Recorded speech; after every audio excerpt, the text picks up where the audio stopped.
On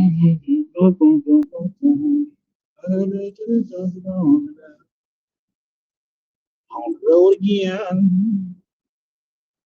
Just can't wait to get on the road again. Can't wait to music with my friends. Can't wait to get on the road again. What's good? Your hero is back on the road. Got the go-go juice. I got the food for my belly. I'm back to talk about Invincible and Daredevil Born Again. So, like, share, subscribe, support the stream if you feel so inclined.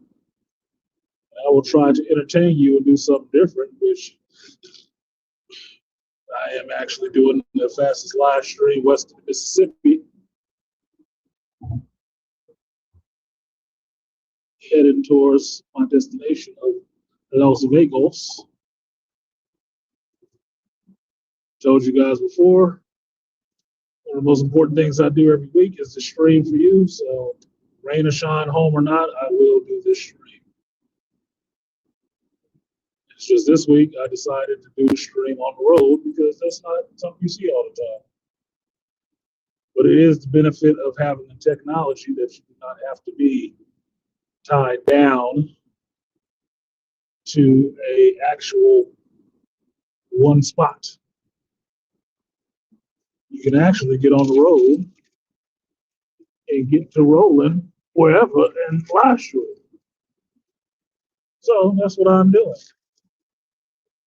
I want to give you a stream and I need to drive. Apparently I can do both.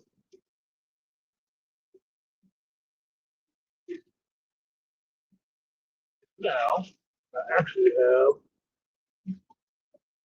food.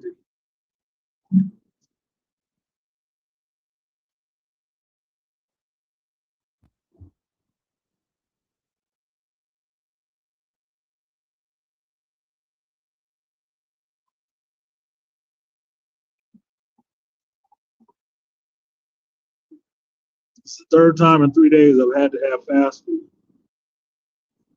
I don't like it.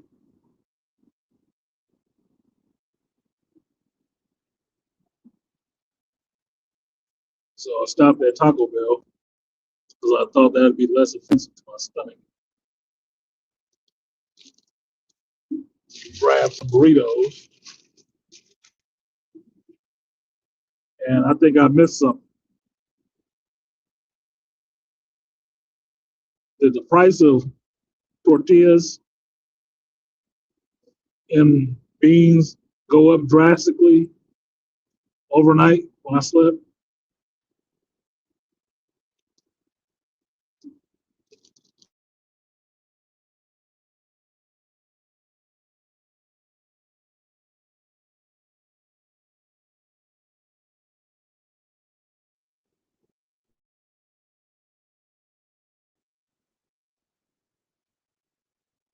Now it costs as much as sitting down to a restaurant and actually having a cooked meal.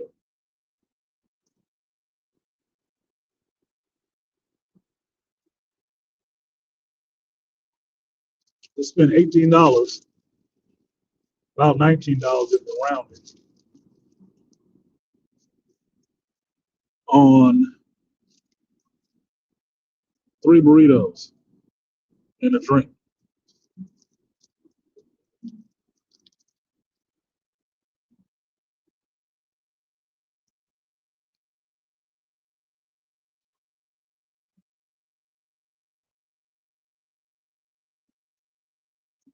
Now we already know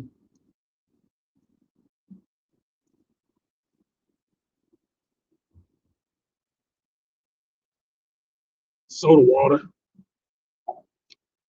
fountain drinks are cheap.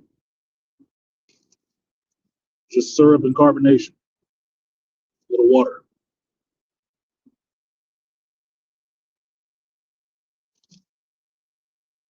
So they can throw that away.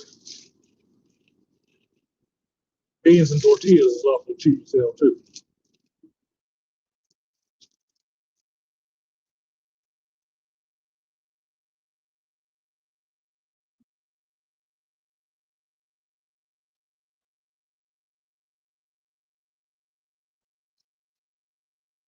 That's why it's a staple in a lot of Latino households. It's cheap. Like having rice in the Asian household.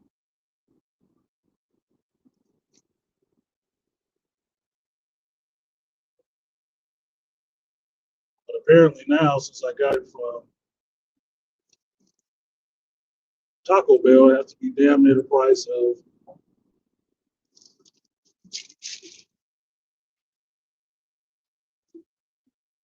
an actual meal,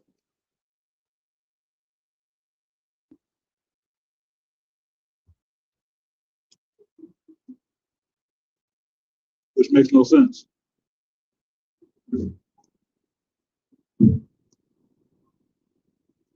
It's like where everybody is.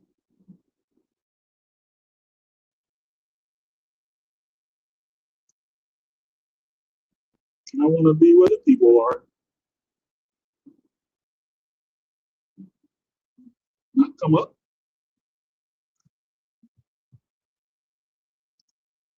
Still alive. Keep seeing ones pop up.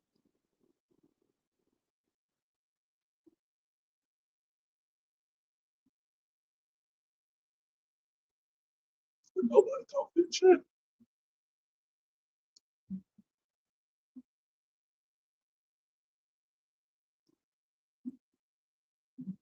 Must be some bigger news going on.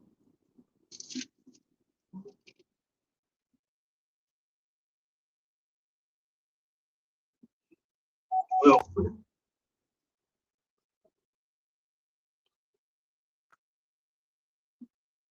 change anything for me. I still got to show you. So, I'll get on to the next topic.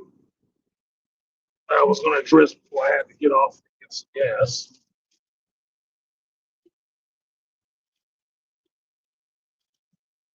which was Invincible and Daredevil Born.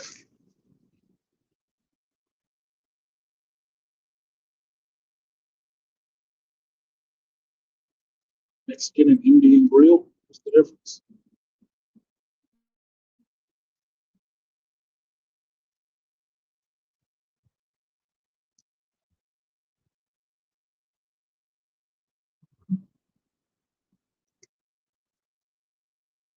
This episode of Invincible was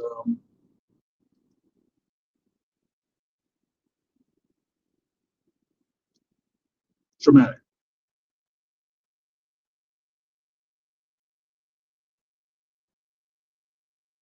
It's Mark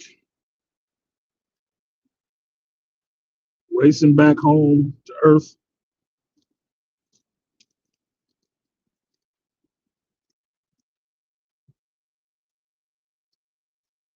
looking for the Viltrumites,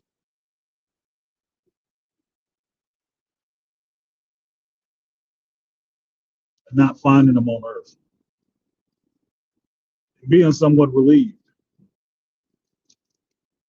What you see Mark going through, coming back to Earth and seeing what's changed since he's been gone, you find out how long he's been gone.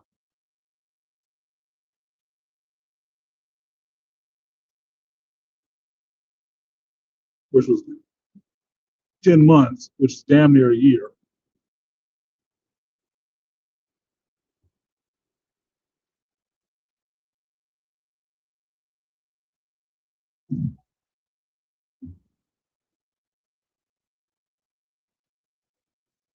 Some things have changed. Can't find the Viltrumites there, so everything's cool. But some things have changed for him in the lives of the people around him in that time. Did not overcook this shit. Oh, tortilla. I want to break the here.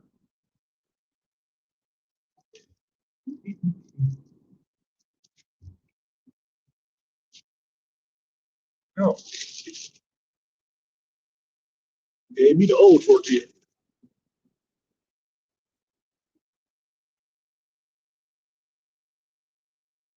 But you see Mark dealing with most of the time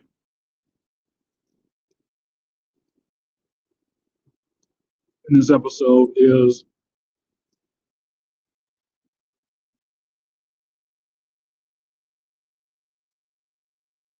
post-traumatic stress, PTSD. Everywhere he goes, similar to Dr. Glenn in Daredevil Born Again, Mark is seeing things. And it's basically PTSD from being that up close and personal with Thrag and how the Viltrumites can just wreck Earth.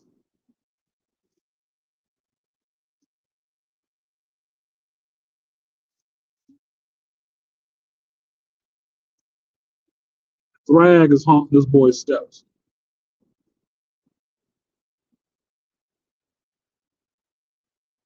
He is shook.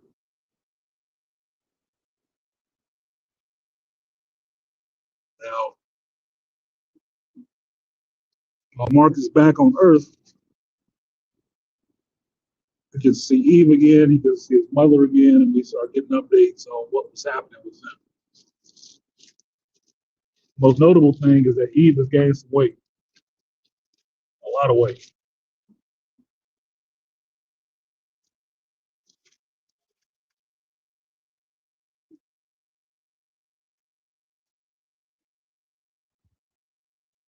She does say her powers started working again, but she doesn't use them all too often.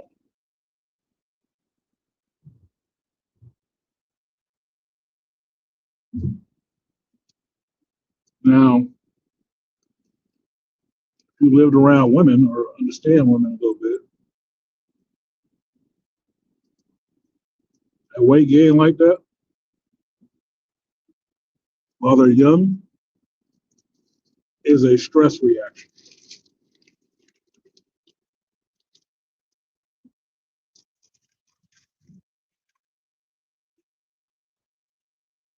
Now, we already know what Eve was dealing with before Mark left. She's Prego.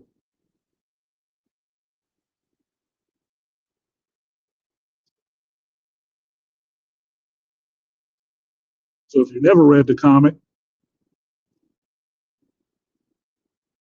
you might be thinking, oh, okay, what is she going to tell Mark to have a baby now? That the weight gain is probably because she had a baby. 10 months? That's one more to grow on. When are you showing Mark his baby?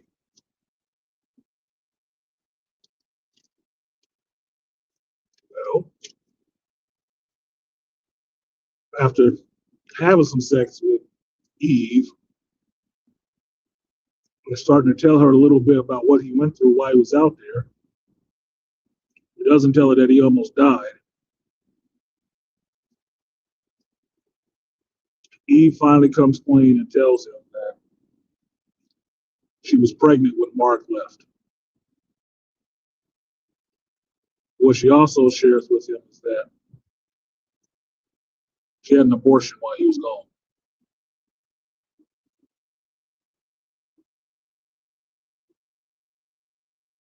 Now, to me personally, it's really interesting how they were going to handle this scene in an animated show.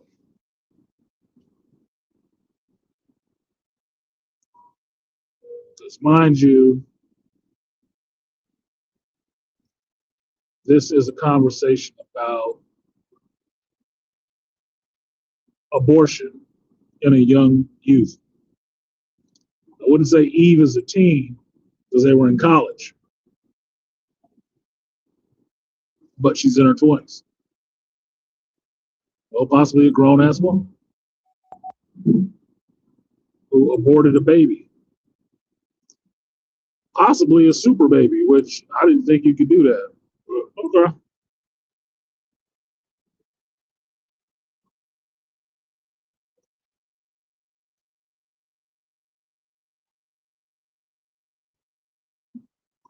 And this episode was seen, was put out there. The comic was sold. I don't think it had a black cover wrapping over it or anything like that to sell it. It just sold regular on the shelf.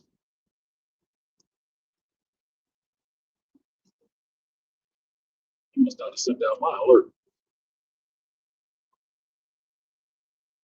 So I was curious on how they would handle this. And how they handled it was they had Mark kind of break down and crying, supportive of Eve, but mad at himself because he wasn't there for her to take care of this. Which, in some ways, was a proper response. In some ways, could have been upset. He could have been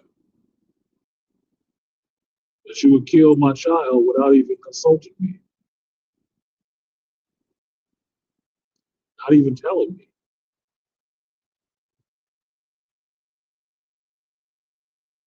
even if it was a result.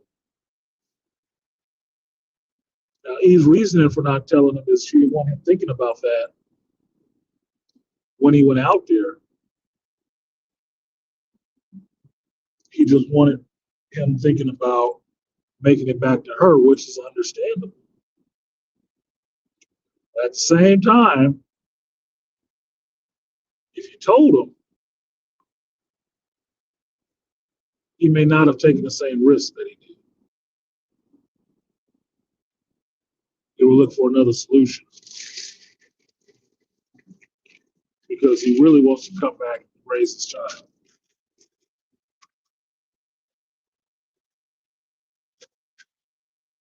Just like Nolan, no matter how many people he killed on Earth, came back to Earth to let him know, look, the Viltrumites is coming. I need my son to come help me fight these motherfuckers back.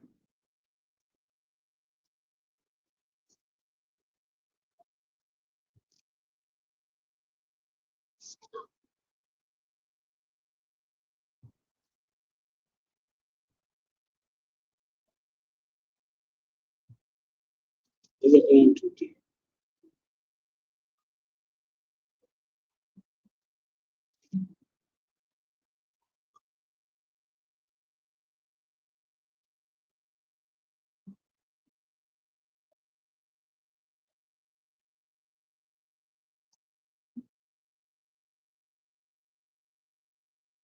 Trucks.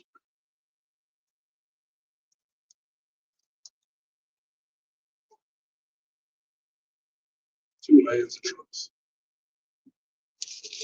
So they handled it in a pretty decent way. It's funny because the conversation about a character having an abortion was not something in the comics that was black covered or anything that made an outrage. But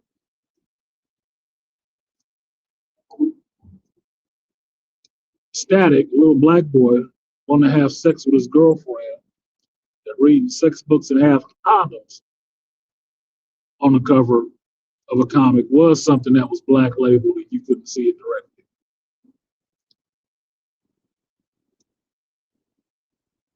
Sex responsibly and sex irresponsibly with an abortion was not frowned upon.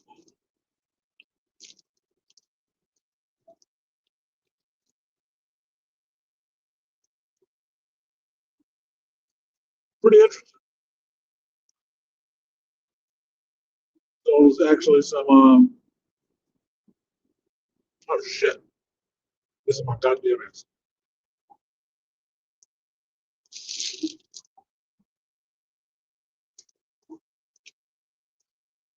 Go down.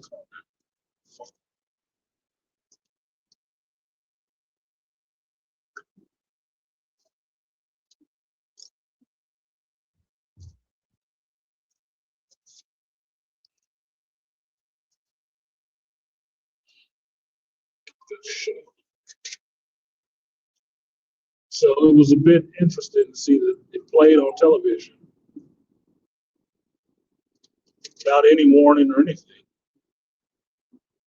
It was just out there.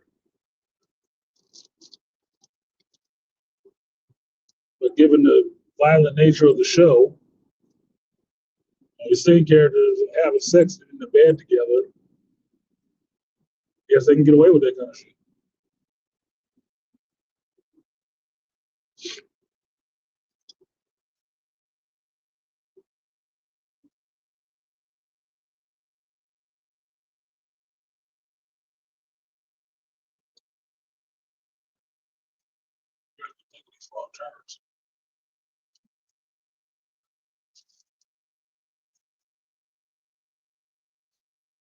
No wonder I'm not here. The volume is turned down.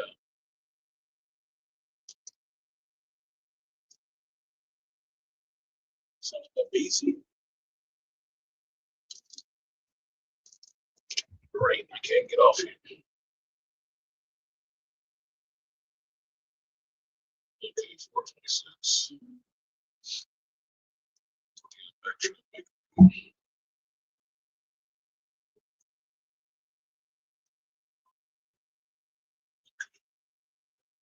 Okay.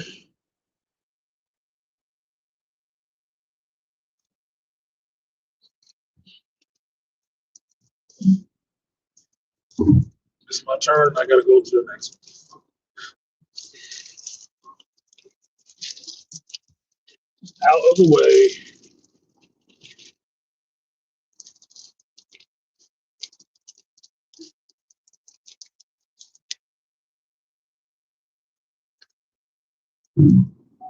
That's my own fault for yapping. And pay attention to my GPS.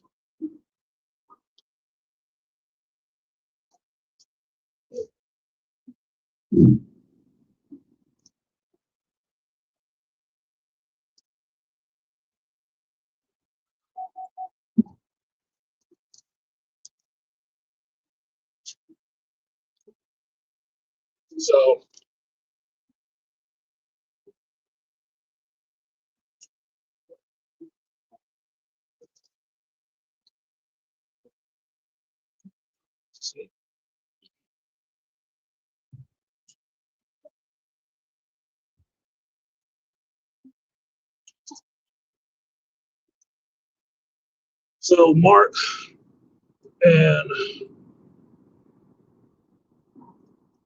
Eve had a heart to heart or whatever. Mark is kind of sad about this.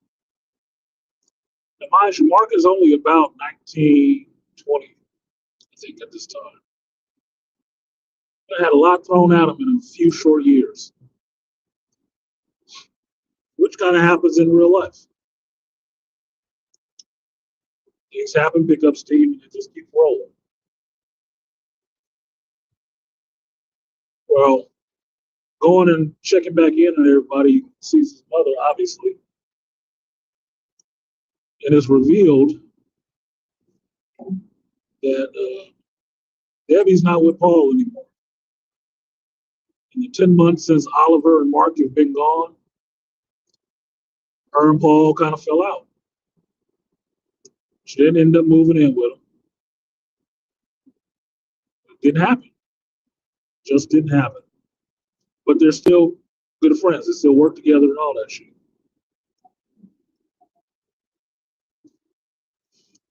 Well, in addition to Mark coming back, Nolan comes back as well. And what?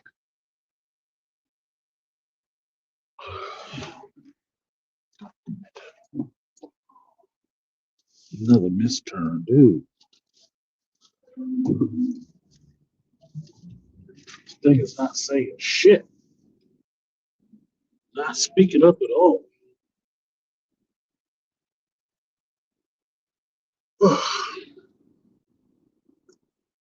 we go with the backtracking.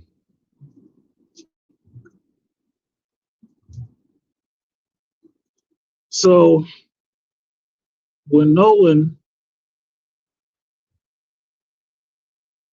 shows up to the house, get Mark and let him know, yeah, we gotta get out of here.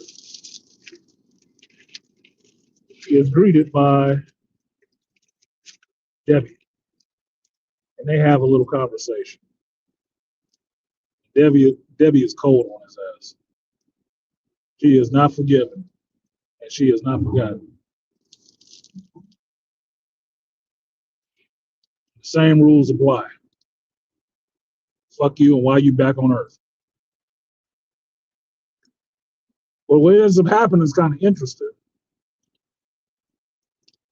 Is that Debbie chooses to go away with Nolan, and Mark stays on the planet. He does not go back to Alescria with his father to look after Oliver, who's recuperating. In his place, Debbie goes.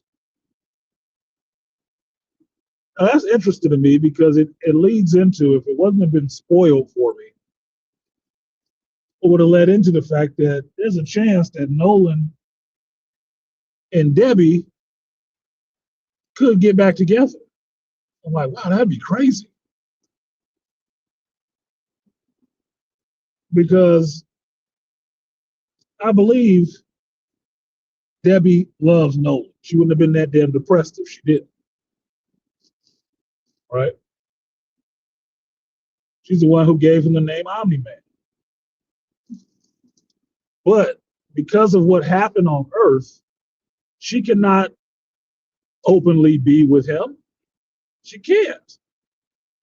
She ain't ready to deal with all of that shit. But removed from the environment, removed from Earth, she has an opportunity to explore the differences in Nolan that Oliver has seen, Mark has seen, and she has not. She has yet to experience this side of Nolan,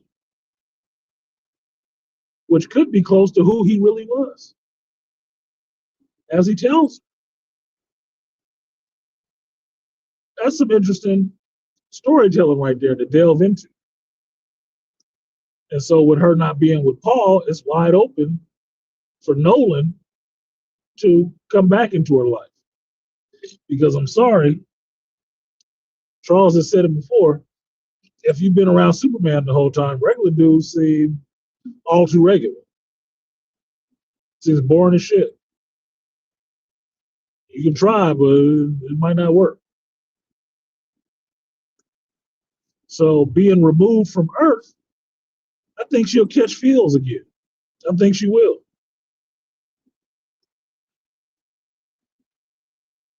The Viltrumites may not be hanging around, but she will be the human there with the Viltrumite, the one he fell in love with and fathered Invincible.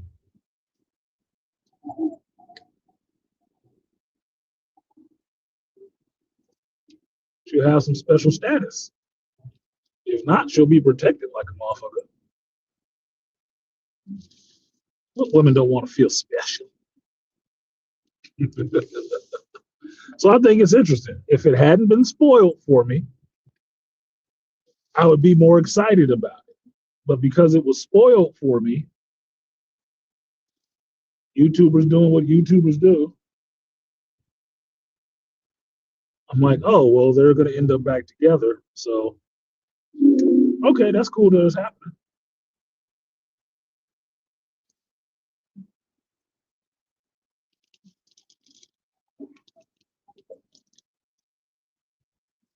Now, while Nolan and Debbie leave Earth to go back to Telestria to look after Oliver,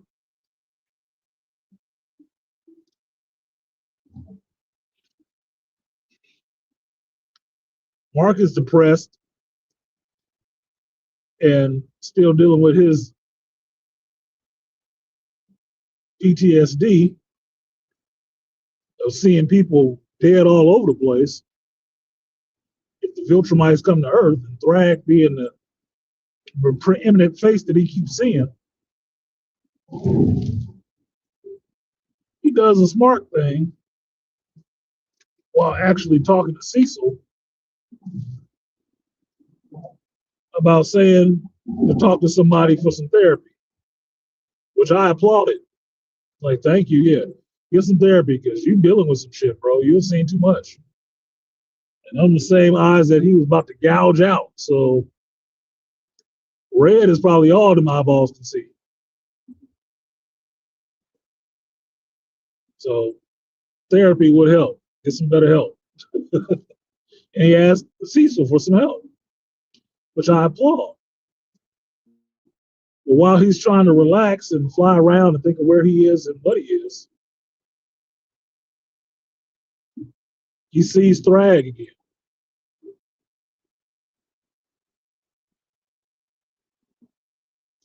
Yeah, Cecil would be the only one. What up, Beast?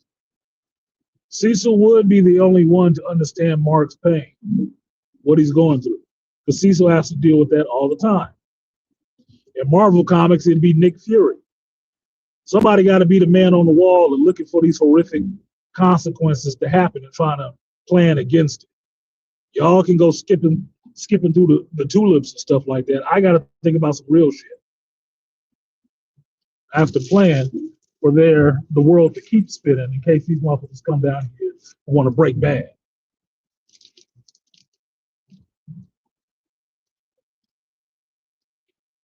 You can be blissfully ignorant. I cannot. I don't have the luxury.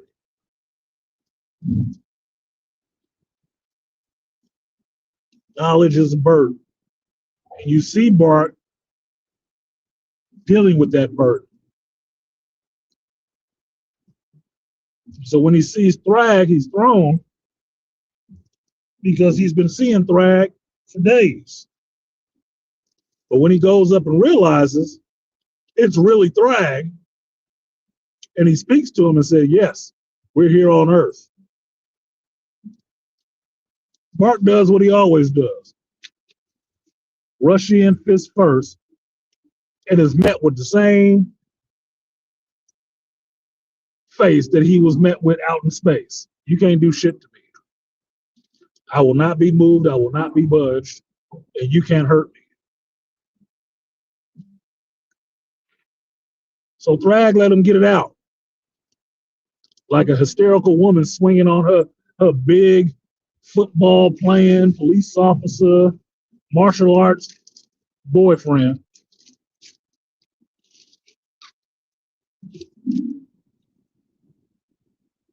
He let her swing it out, get it over with. And then when he tired, realized he can't hurt him, he tell him what the deal is. We here, we are going to breed and repopulate amongst you people, and you are not going to say shit. If you do, we'll kill everybody on this motherfucker.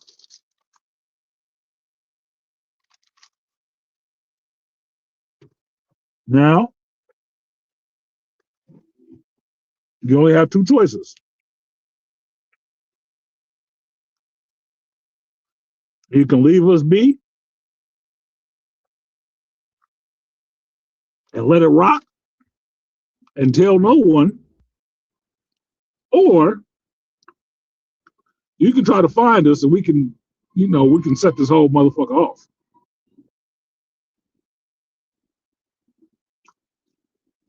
Now,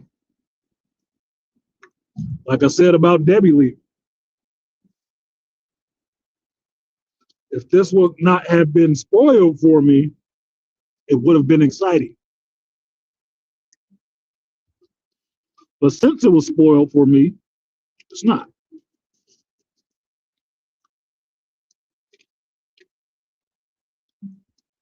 It was just handled pretty well.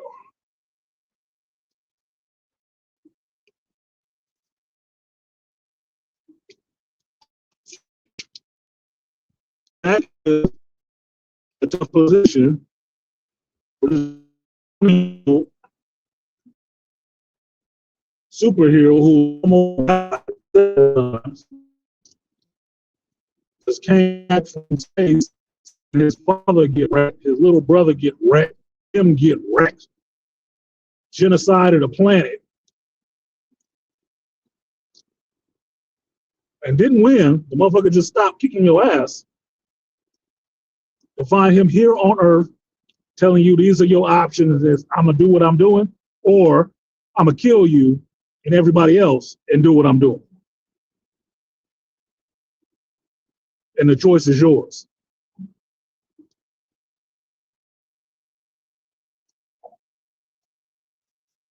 So Mark makes the devil's bargain. Fine. I won't tell anybody. And Thrag pieces out, tells him, you will not see me again. And leaves. We hear this was happening. You're going to roll with it and get rolled over. Your answer don't really matter, but give one. So it's on the record. And we out. Peace, nigga. That's some gangster shit. That is some Viltrumite gangster. Gang. That's some gangster shit.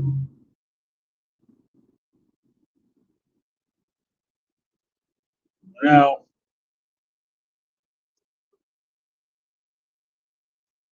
I don't know how Thrag knew Invincible was there, where he was, but damn, bro. He was unbothered by you. And yes, he was pissed off about what you did, but he found a remedy.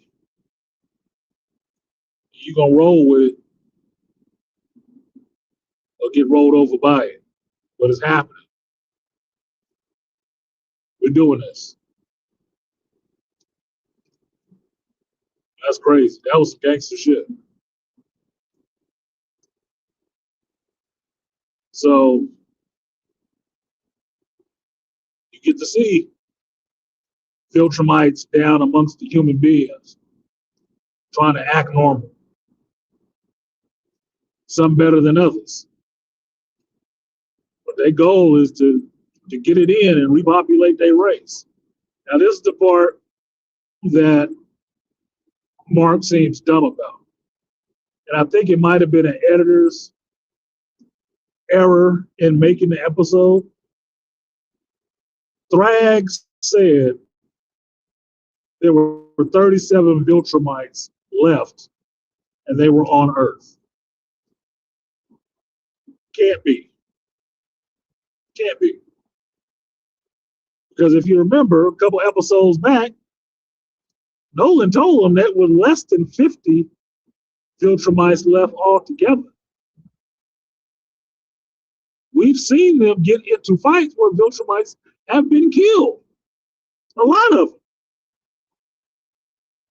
At the end of the last episode, you saw what I would imagine was what was left of the Viltrumites.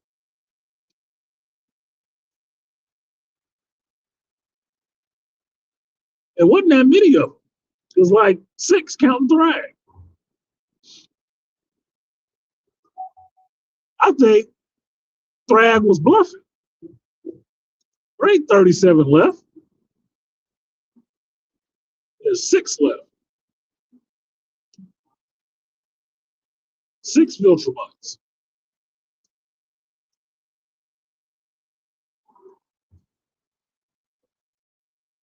I think it's bullshit. Less than 50 could be 49. So you mean after all that fighting, coalition forces and everything, fight Viltrumites all over the galaxy, And then the Viltrumites that were involved in the battle at Viltrum that was getting killed by Ragnar's, Space Racer, and everything else. You mean to tell me there's still only 37 of them left? Bullshit. That's bad math, bro. That's bad math. You mean they only took out like 11 or 12? Oh, hell no. Hell no. I don't buy it. There got to be less of them than that. Too many fights, too many advantages that they had. So I think Thrag was bullshit. I think there is only 6 left.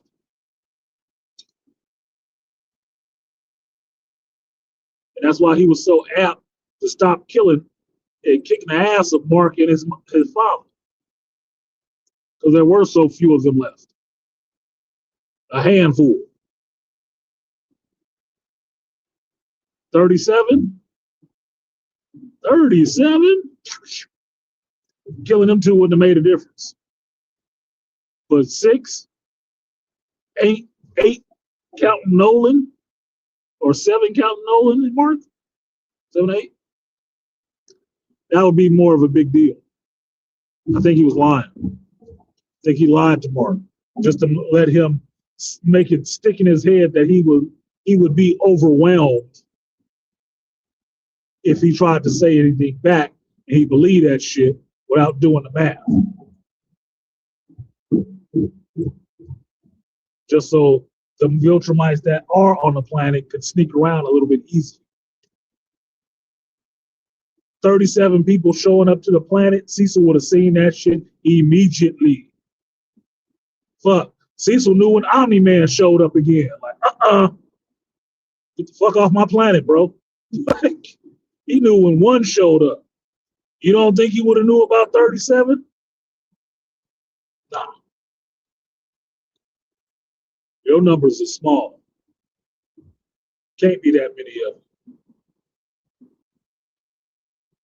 Most of you wouldn't even be named.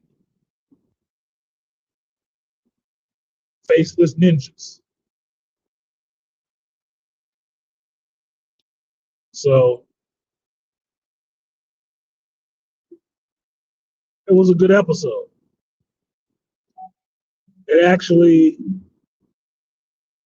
a little bit rivaled The Boys.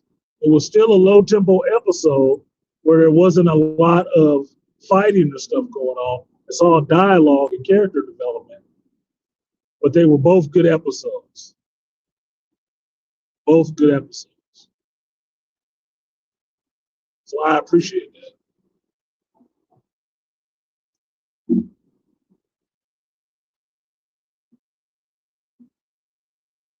Now, Daredevil Born Again, it hit that same tone of not a lot of action going on, but it did go with the usual trope of when we get to the end of the episode, we got to have a fight. Despite all this drama and storytelling we have going on, we have to have a fight by the end of it because, you know, that's the meat and potatoes. We need that or people won't watch the show. Now, while I thought the episode was good for what it was, which is Fisk grieving the loss of Vanessa. Some of that other shit was just filler to me. Just filler. You got to push folks towards a conflict. BB possibly getting killed by Buck. Daniel getting on to BB, letting her know, bitch, I know you leaking all this information. You don't really like me like that. You doing it. Matt trying to keep Karen at bay because Karen had turned into the mad dog killer type now. Like she just want people dead.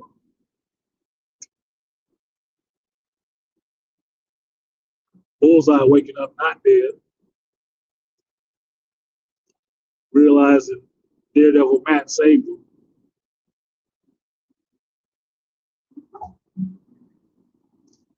And more activism protest about Fisk and his anti-vigilante task force and how the government is working behind the scenes to get his ass out of office and ousted. Like I said, there's only people that was going to get him out of office.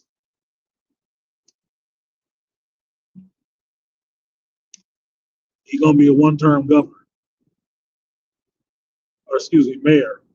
And they're going to use the governor to make sure they get his ass out. Okay. Now, one of the more interesting parts of this episode was Dr. Glenn. Now, we lost Vanessa, but we still have Heather Glenn. And the way they plan it with her is interesting to me.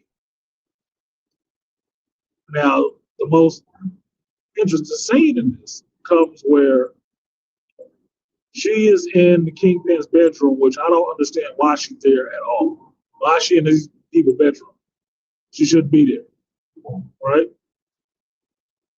I don't know how she got there. I don't know why she's there, but she's in there. And Vanessa's pistol is in the case on the table.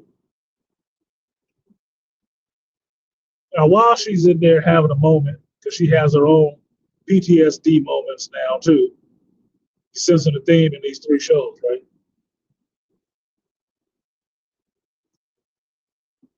Buck comes in. And Buck starts to little bit psychoanalyze Dr. Glenn and gets her to coax her into talking about what happened to her and how she feels. And she tells him. But what Buck has her do is show him what happened to her by doing it to him. Now, I said this a couple of weeks ago when I was on the stream with Dr. T about there's certain doors that you open in people, you have to know how to close. There's some doors you open that you can't close. What Buck did with Dr. Glenn is opening a door that he cannot close. He has her act out what happened to her and show him what happened to her. How she was in some ways violated and treated like an object and brought close to death. She acts that out on Buck and he lets her do it. Like Thrag let Mark punch on him until he got it out. Buck lets Dr. Heather Glenn get it the fuck out. And Dr. Glenn tries to choke the shit out of Buck.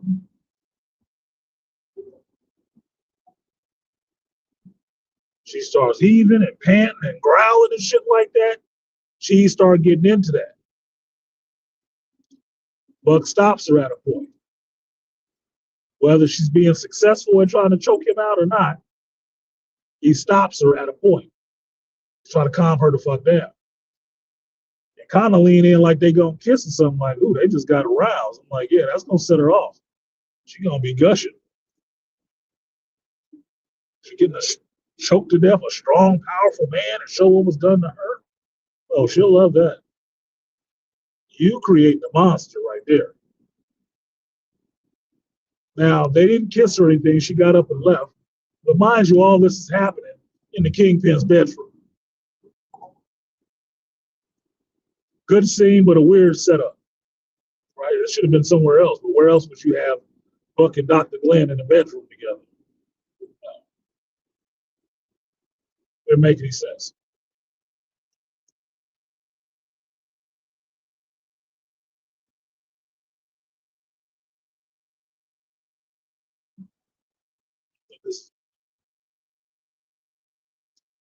Anyway,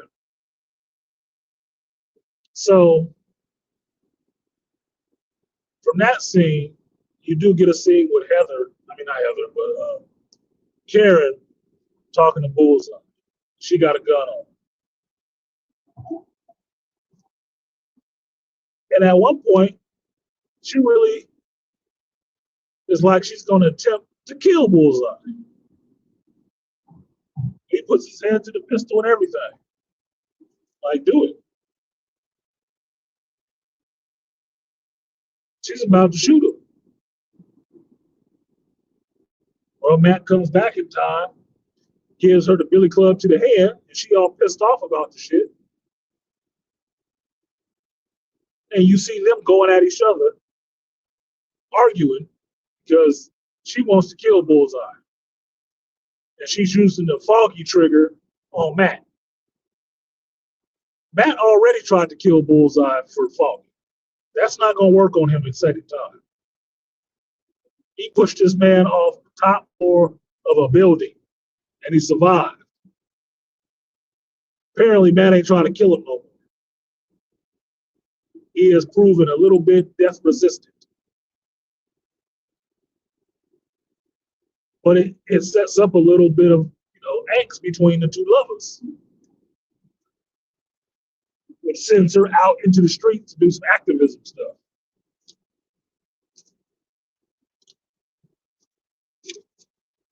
In her fake salt wig,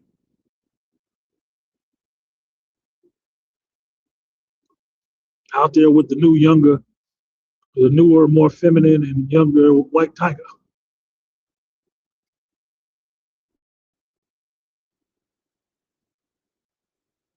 Now, it's not a bad scene. The only thing bad about it is I'm not buying Karen as a badass. I don't give a fuck how many times you show her hitting the heavy bag or pointing guns at people. Karen is not supposed to be a badass. That's not her forte. And I'm not buying her. I don't believe you need more people.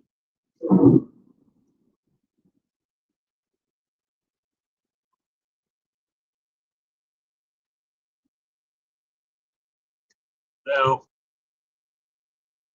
the last little bit that happens is you get introduced to somebody earlier in the episode that you haven't seen in a while. And since that was all spoiled too, it's not really that much to be excited about. But you get the return of Jessica Jones, who is now a mommy. She's taking care of a little girl. She has a child. Little mixed looking child too, might I add. And Jessica and Matt kind of work together to shut down a little bit more of Kingpin's operations. But it's to catch you up in the fact that Jessica Jones is still around.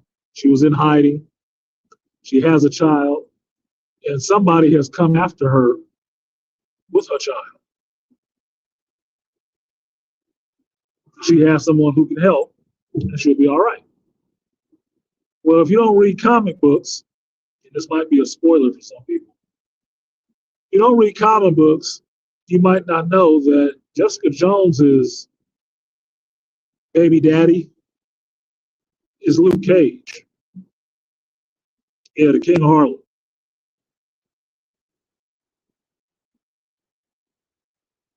Now, I was waiting to see if they would get into this during the Netflix show.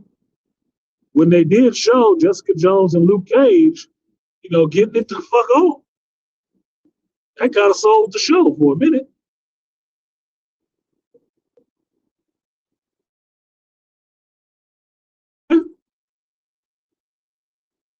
Well, in the comic, Luke and Jessica were married. Yeah, interracial love. And he's from Harlem. So what?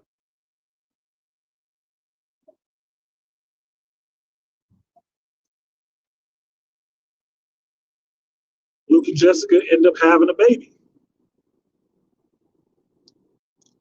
Luke and Jessica also end up divorced, going through custody issues with each other. That's the part of the story I'm not looking forward to. Now, during the Netflix years, I was wondering if they would get to them having a child.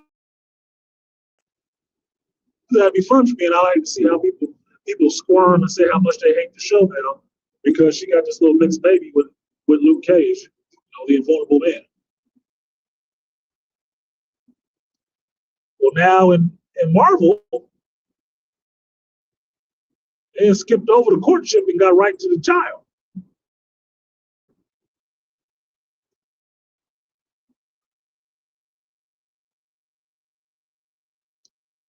Jessica Jones' powers are on the fritz. Sometimes they work, sometimes they don't, since having a baby. Sounds like Invincible, doesn't it? The Adam Eve issue.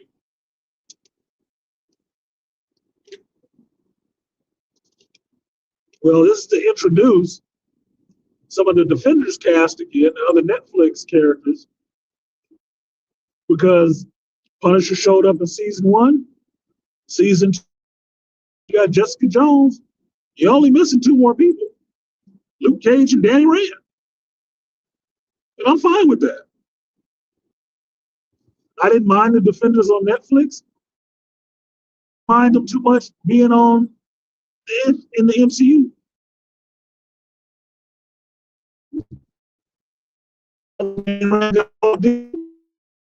And I want to see films get right. I don't care. I'm not adverse to it. That story was going in an interesting direction before they killed the show. Yeah, let's get to the rest of these Iron Fist and shit. Let's go. Get to the Heavenly Cities fight. I want to see more of the immortal weapons. Maybe Marvel will get to it. Or maybe, like Star Wars, they've done enough brand damage that nobody will give a shit. Because if you listen to people who watch the ratings, nobody's really watching Daredevil Born Again. They ain't pulling the numbers like they should. It's going largely ignored. So that means the only people really watching it are content creators like myself who have to review it and talk about it to the masses who are not watching that shit.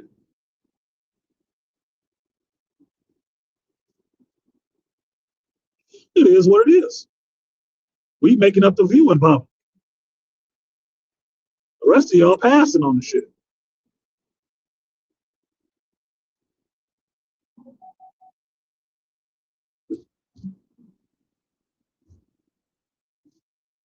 So Jessica had a minor role. Kristen Ritter had a minor role. She showed up. She did some little shit. Yeah, we good. It was good to see her back. But I don't mind having a Defenders cast back again. No, I'm fine with that. I'm waiting for him to come back.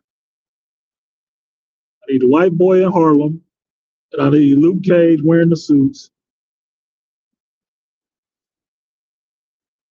being a crime lord, crime boss of Harlem. I need to see that. Let's wrap up 2 shows at once. Yep, I'm still a boss. And yep, I'm not Titan from Invincible. I'm Luke Cage.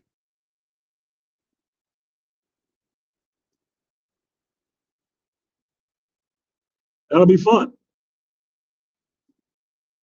I'll be happy with that.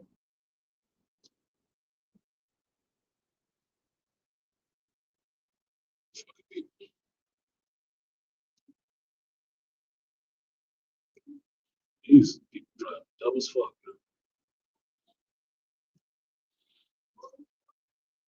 He going uphill in a 2-lane road with a truck in 1 lane. You can't be dipping in and out of traffic like that. Get somebody killed.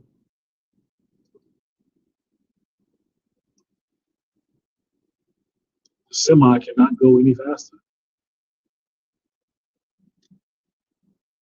And all of you in 1 lane is not making the traffic move any better. Spread the fuck out.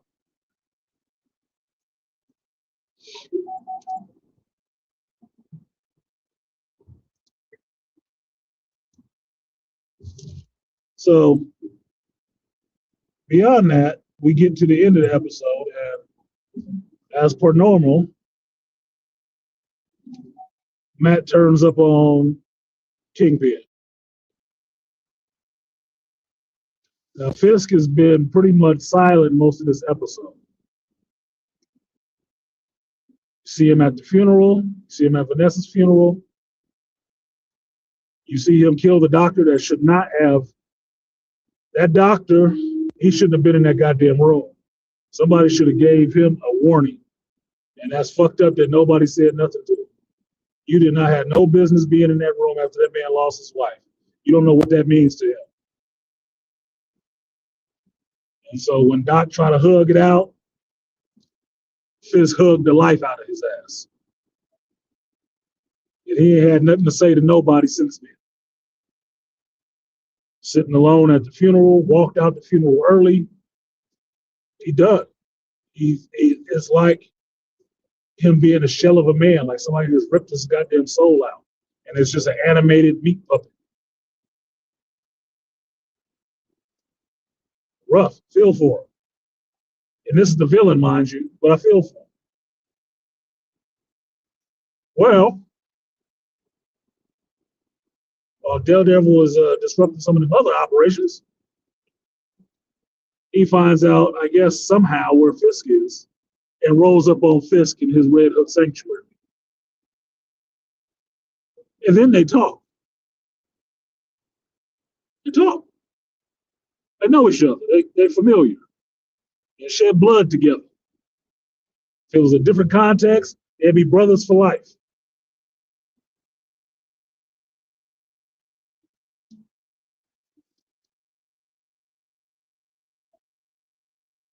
And Matt says some shit to him. Fisk has some words to say back to him, but he is unimpressed. But he's just like, let's get this shit over with. Doesn't care. And what you see is Fisk laying hands on Daredevil and trying to beat the holy hell out of him. Now, he's not given the same level of fight he was given when Vanessa was alive on season 2 or 3 on Netflix. It's not the same level fight, but he is ferocious. You want to hit somebody. He had already killed her doctor. Matt coming in there talking some slick shit is just pissing him off. Not okay, bro. Not okay. Maintain low tones. Maintain low tones. So Matt and Daredevil have a little bit of fight. And you get to see Daredevil fight more like Daredevil in the comic books would, where she's using his grapple and stuff like that and really trying to get some beat. But you're seeing how powerful Fisk is. That's what's slept on about the Kingpin. He's big, but he's fast and he's strong as shit. Could be superhuman, but he's not. And he is putting a bullseye on Daredevil's ass. But you know, Daredevil kind of like to fight, like to get beat up. So he's there for the head, make him come alive.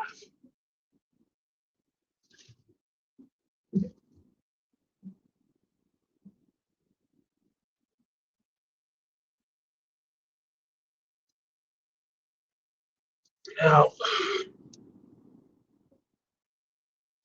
the fight ends. Wilson is not killed because Daredevil won't kill him. I forget how it ends. He tells him it's over and leaves him or some shit like that.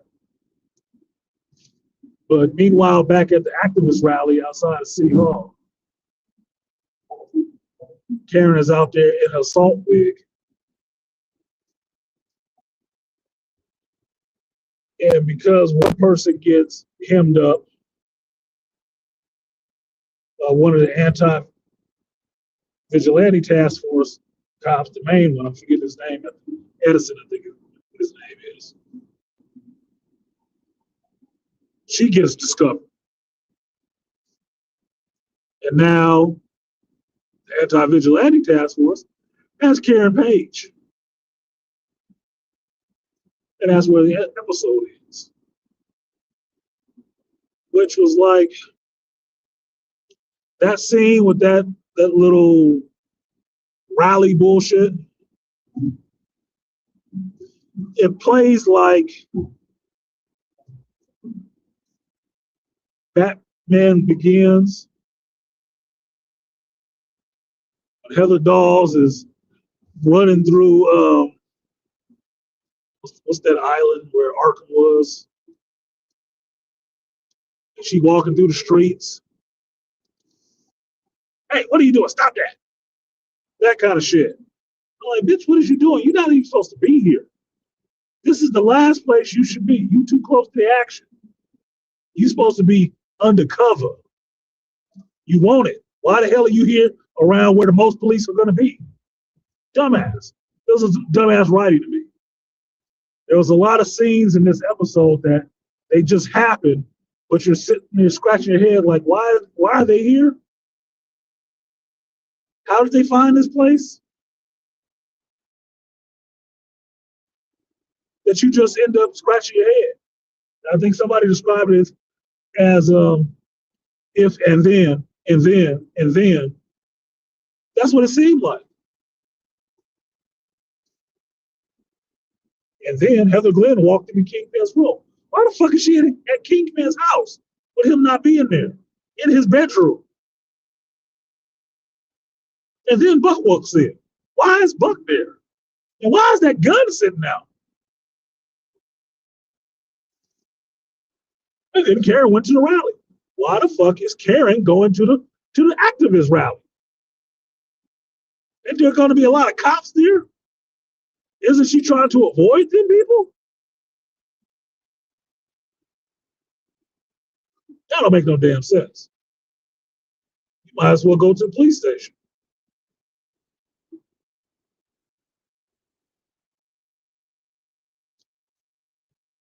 What up, blood boiling? Yeah. Yeah, talking slick will make Kingpin fight sloppy and unfocused. Well, he's blinded by grief. That's why his fight was not on the same level it was when Matt came to his house and Vanessa was alive. He was disrupting his peace. He was not going to let Daredevil come anywhere near Vanessa. He was whooping that boy's ass and tearing up his palatial place at the same time. He didn't give a shit.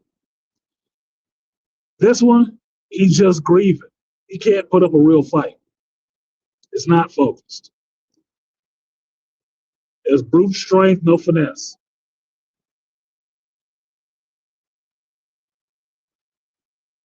So yeah, Matt capitalizes and is able to exploit those weaknesses that he is showing because he is unfocused. He is not centered. That man is emotionally damaged right now. That would have been the last person I was trying to fight. If Kingpin was a different person, he'd be more likely to kill himself rather than Daredevil.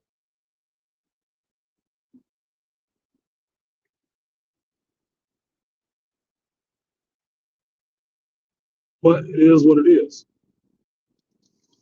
So the episode was all right.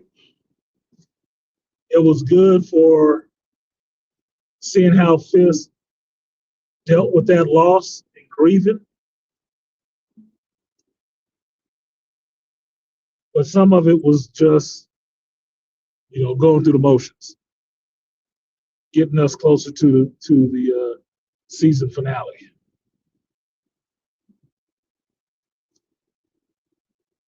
So, the grand scheme of things, it was good, but out of the 4 shows that I watched, that had the more just man episode.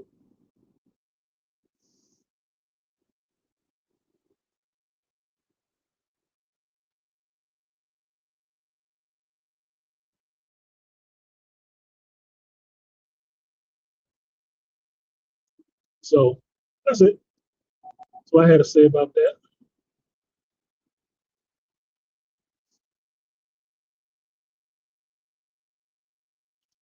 Didn't watch anything else,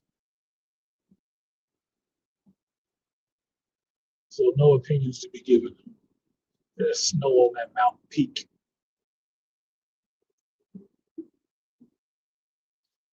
Got dry fire weather grass where I'm at, and then right in the same field of vision is snow in the top of that mountain, in the trees and stuff.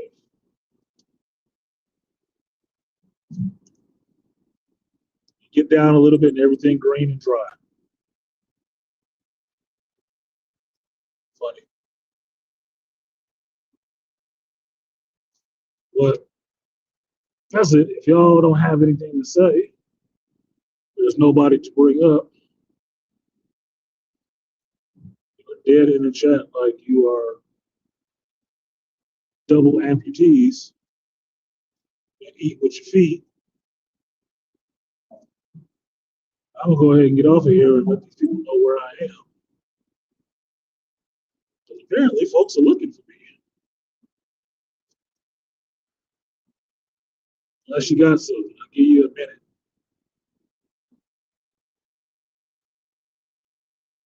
Let's see. I'll have to go through the Mojave Desert too. So,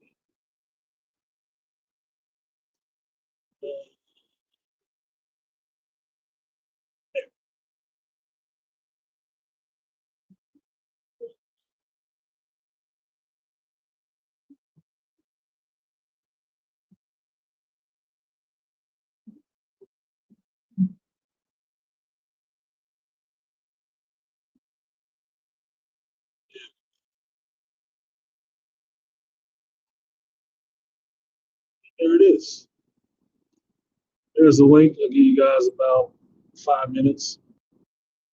See if anybody want to come up. I got 20 miles to the Mojave, 90 miles to Barstow. So I got some time.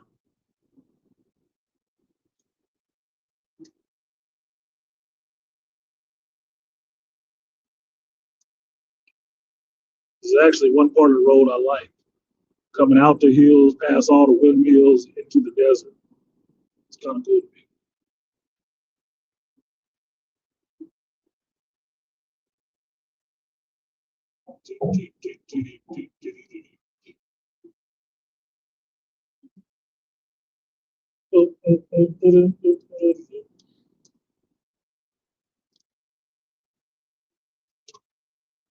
Banana phone.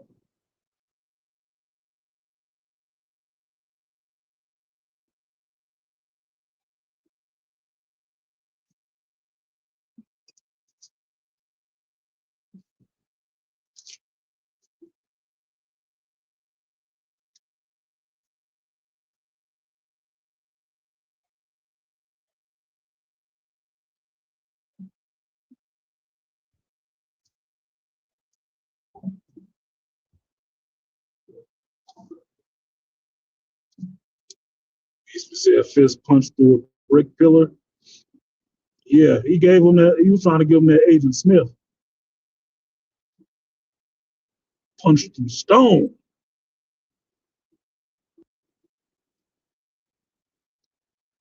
Didn't feel it for a minute. But he was going in. He give a fuck.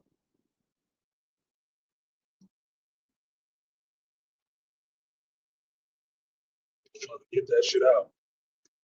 If you think about it, Daredevil was actually doing him a service more than trying to take him down. Let him get that shit, get that rage out. It's like Thor and the Hulk taking the Thing out to the desert to fight after he lost Johnny Storm. Let's get it out, man. Let's get it out. Let's get this. Let's get it over with. Come on. Come on. I know you want to do it. You want to hit somebody. Come on. You can take it.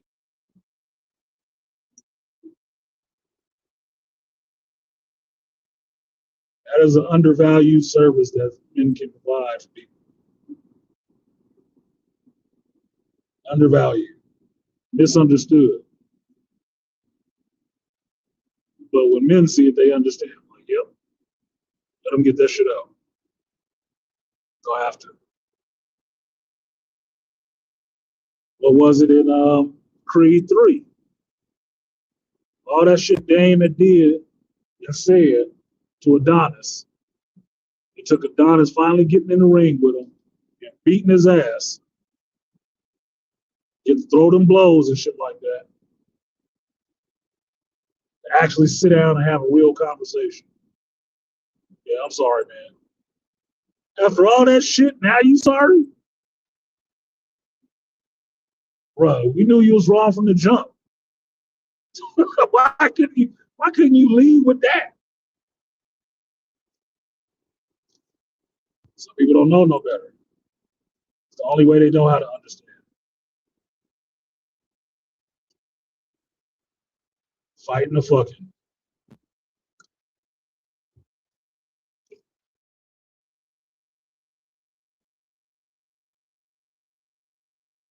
Fight it out of sex now. Oh, I gotta take her. Let's see what little fish I caught.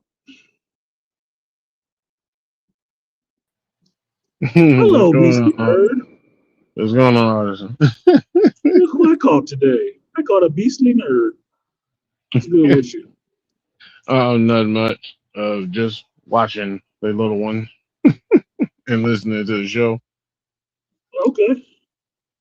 That's good. You get some Uncle Dudio out of this or what? Pretty much. You getting bonus points? Well, somebody got to keep the damn kids out the street.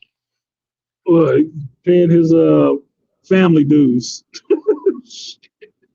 Paying the dues for the family union. I still got to make a phone call because my other cousin, he's on his little high school field trip in Florida.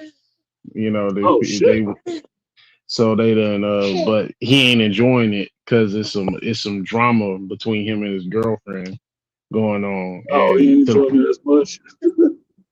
Well, they making him feel bad because some shit went on, like his so-called friends and stuff, to the point where he done called like my aunt 6 damn times now. He called early this morning. They come waking me up like around 7 o'clock. Said, man, hey, call him, make sure to talk to him because he's not necessarily enjoying the trip because there's some stuff going on. I'm like, so okay. He calling his mama? No, not his mom. Our aunt. He didn't even call his mom. Aunt. Okay. I'm just checking. I'm like, you going away on a trip? Why are you calling back to Texas? Emotional support? Yeah. So I gotta call him in a little bit.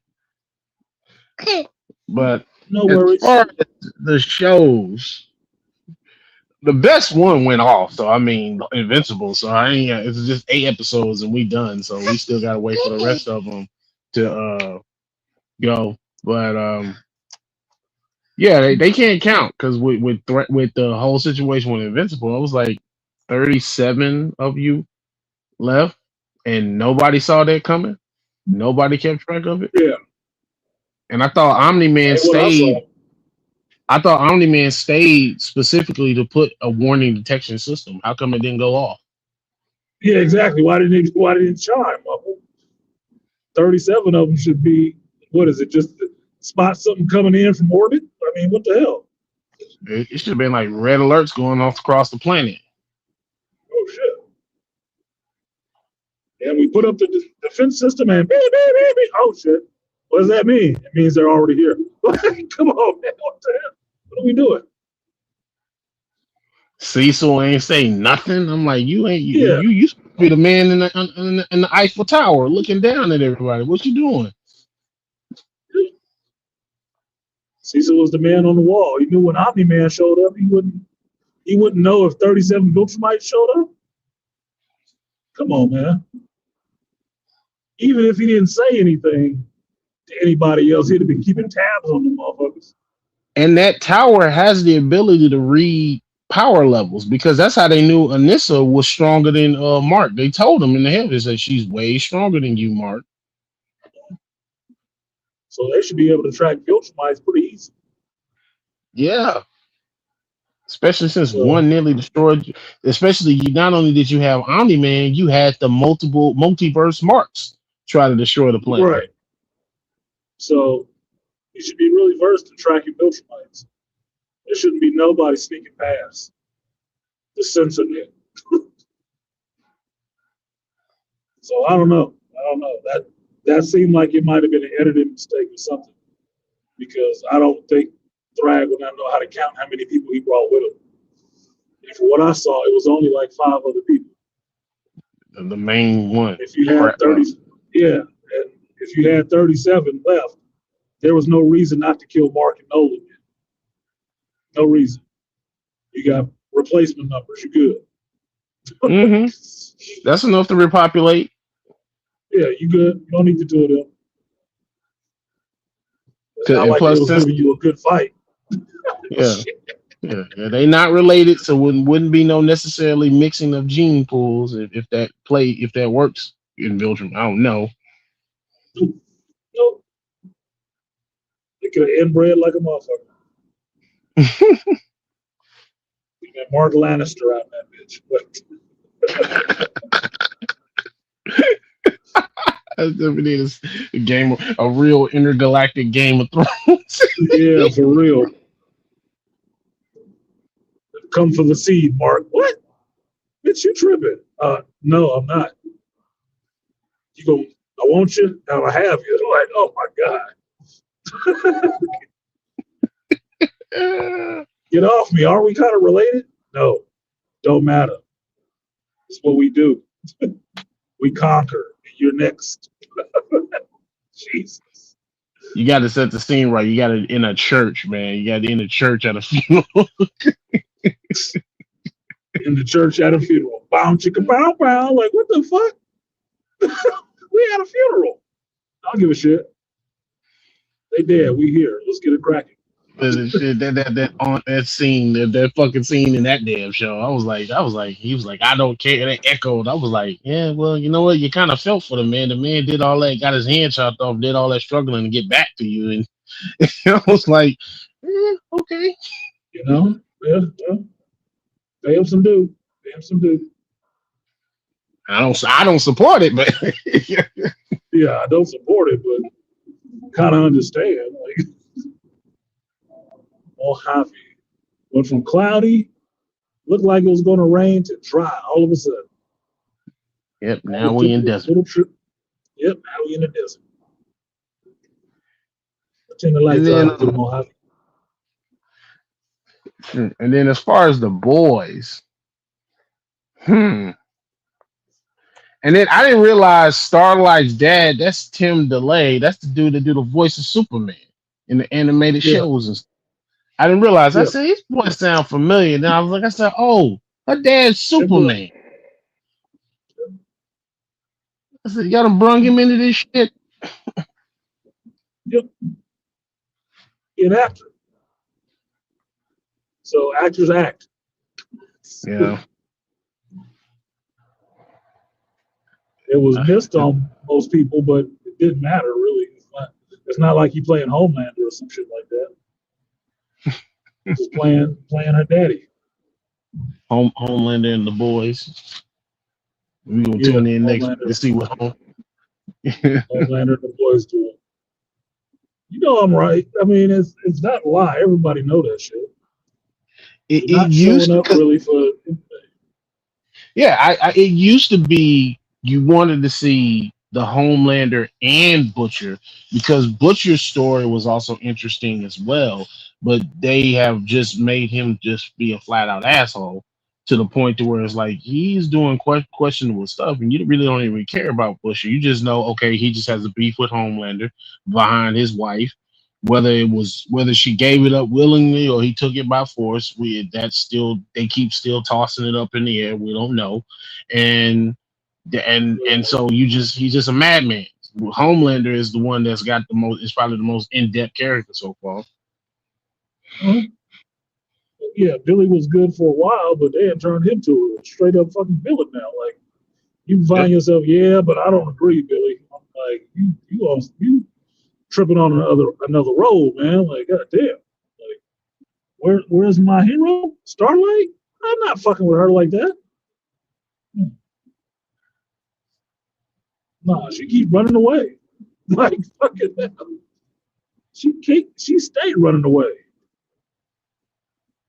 crying about I don't want to do this. I'm like, oh my god, dude, are you a hero or not? Nope. You don't have time for the indecisive, feminine wiles hero.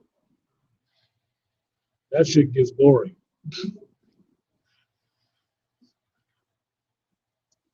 It She ran was. from Huey because she thought he got killed. Mm-hmm. Then we get the whole Frenchie and Kiriko situation where she basically broke up with him. Well, I knew that was going to happen anyway when they were having a conversation the episode before at the gas station. And she was talking about wanting kids and being away from this chaos. And he was like, no, we could be a DJ in Germany. I'm like, yep, that relationship is over. Mm-hmm. That was not even a subtle, mic drop moment. Like, oh, I want to do this. Yeah, I want to do the opposite of that. Like, and I don't want kids. Oh, okay, so this is over now, right? Like, Basically. it was foretold then. Like, okay, so this next episode wasn't telling you shit. You just got to move them further along the road towards not being together because nobody is supposed to be happy in the boys, except for the villains who still get to have sex and have a good time. Oh, yeah, father, freaky ass. When they showed that scene, I was like, Lord, because I didn't even realize they was in the White House, and I said, oh God, it's the old father. And then they showed all the little toys on the bed. I'm like, and he walking away holding his behind. I'm like, oh God, come on, can we not do this shit with the black people Yeah, that's supposed to be the that was pastor? my thing. Black pastor taking it up the AF from white vice president. Man, get the hell out of here with this shit. Who is writing that garbage? Same Somebody brother was that keep this bullshit with Sister Sage. I'm like, oh, can we not with any of this gold? This is all liberals. This is not helping you look good if y'all the ones that's really championing this show. This is not painting y'all in a progressive light. You should really think about your actions and the next moves you make. Now they're about as tone deaf as the people who was doing Starfleet Academy. This is really great. No, it's not. Who told you it was really great? I Well, we saw all some liked it. people trying Y'all to all in the push. locker room together. What the fuck Yeah, you talking about? Y'all liked it. Who gives a fuck? You're not paying to watch this shit. yeah. You're not getting hit with the subscription increase of the monthly bill like us. You get No, for free your garbage access to it. content. I bet they Plus, you didn't get to go watch the home shit with a themselves. goodie. You get to go home with a goodie bag at the end of the premiere. We don't get nothing when the premiere happens, but just another bill. It's only a TV show. Like, ain't even a premiere. Fuck no. No.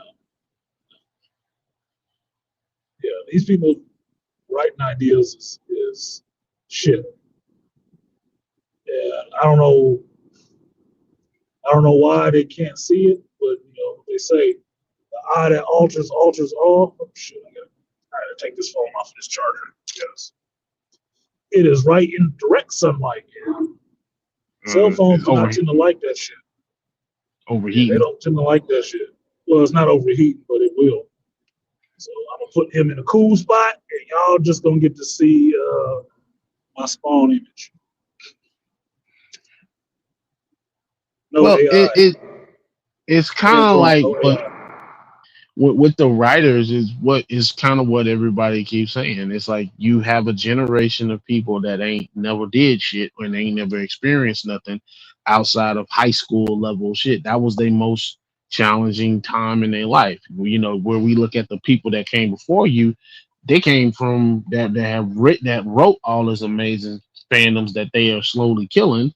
They went through some stuff, went through a couple of world wars, went through some recessions, a Great Depression. They went through some real shit that actually affected them, and they came out and they showed how, through storytelling, how to overcome the adversity. The only thing these fools ever overcome, only adverse thing these fools ever experienced, is figuring out who they're gonna go to prom with. Oh, yeah. And that was me. Ain't a lot of people saying that shit, but it's true. It's a true statement. Excuse me. Well, that's why they can't write about anything, like I said, but their genitals and emotional angst. So they don't have anything else to write about. Only what they think they're supposed to be concerned about and what they think people caring about. Man, you're going so slow, bro. You have to run all through your motorcycle. You can't figure out a lane. Figure on the bike quick. Hurry up. Make a decision. Yeah, I went around it. Yeah, you had to because the car on the other side of me was making a decision like they don't want people to be in front of them. And they gonna try to drive me into the back of your ass. Like you're not thinking about your life at all. Nope. As a Honda driver, that's what I needed in my life. Thinking this is Fast and the Furious. We trying to do the great diesel robbery. Yeah. Jesus. So so are they really doing a spin-off show, another spin-off show of the boys? That's been confirmed because I heard people say it and I don't know. Is that really true? Are they really trying to do like a prequel spin-off show? That's what I heard. I haven't confirmed it yet. I haven't seen the title of it or anything like that. But I wouldn't doubt it. The Boys is a popular show for um, Amazon, or for at least for Prime. So I don't think they would want to let that go and not have something to replace it. I thought it was going to be Gen V until I saw that Gen V was canceled. And I'm like, well, what the fuck? So, okay, what is the play? It's the spinoff show? I don't want to watch that. I want to watch That's Gen V. a prequel show. Yeah. About what the fuck we gonna watch Why am I more? backpedaling now? Yeah. Why am I backpedaling? I'm not that interested in that part. Like But in what apparently we Jensen need to Ackles? see, Jensen Ackles. I I guess we look out need to like see how Herogasm started or some shit. so Here we more go. sex, more sex and anal jokes and Jesus Christ. More sex and less story. And bigotry. Oh my god. I like Jensen Ackles, but come on, damn it, What up, like A for real, Bizzle? man. I like him So I too, but wasn't this ain't imagining. the rebirth of Supernatural, motherfucker. So I wasn't imagining You things. what? They really are trying to make a Soldier Boy. Okay. That's the rumor. Well, if they use the original team, so Soldier Boy is on the team.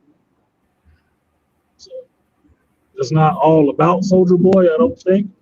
I think it'll be more about all the women, but Soldier Boy will be there. Interesting. I think they're behind the curve, and we need our women's show with all the women on it, so they can throw all their little weird shit in. Well, hell, they already beat up Who got Stormfront. that? What else did they? Oh, never mind. Yeah, because she quadruple apple tea. That's why. Maybe that's me. Let me see what this is. I hear music playing, and I know it's not. I'm not playing it. I'm not playing any music. Sound? No, it was up before you came on. So Okay. I don't think it's Beastly. I don't see any music playing, but I hear it sound like San Andreas. No, I'm not playing San Andreas yet. Said it sounds like San Andreas. I just turned the music off and it's still here. I'm trying to get me a copyright. But I got that collector's edition, so. Collector's edition of what? GTA 3, GTA Vice City, and San Andreas. Might as well. Waiting on 6.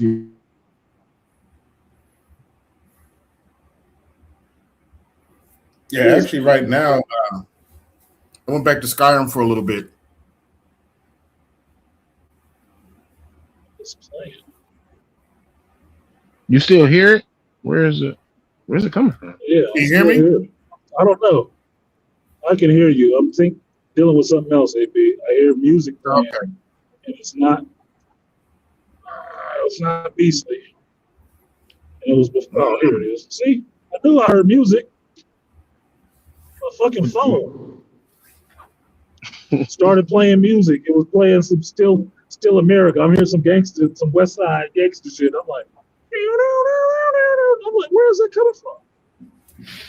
My music app opened up, it's playing. Smartphones. Don't you love them? Yeah, dumb as shit. Dumb ass shit.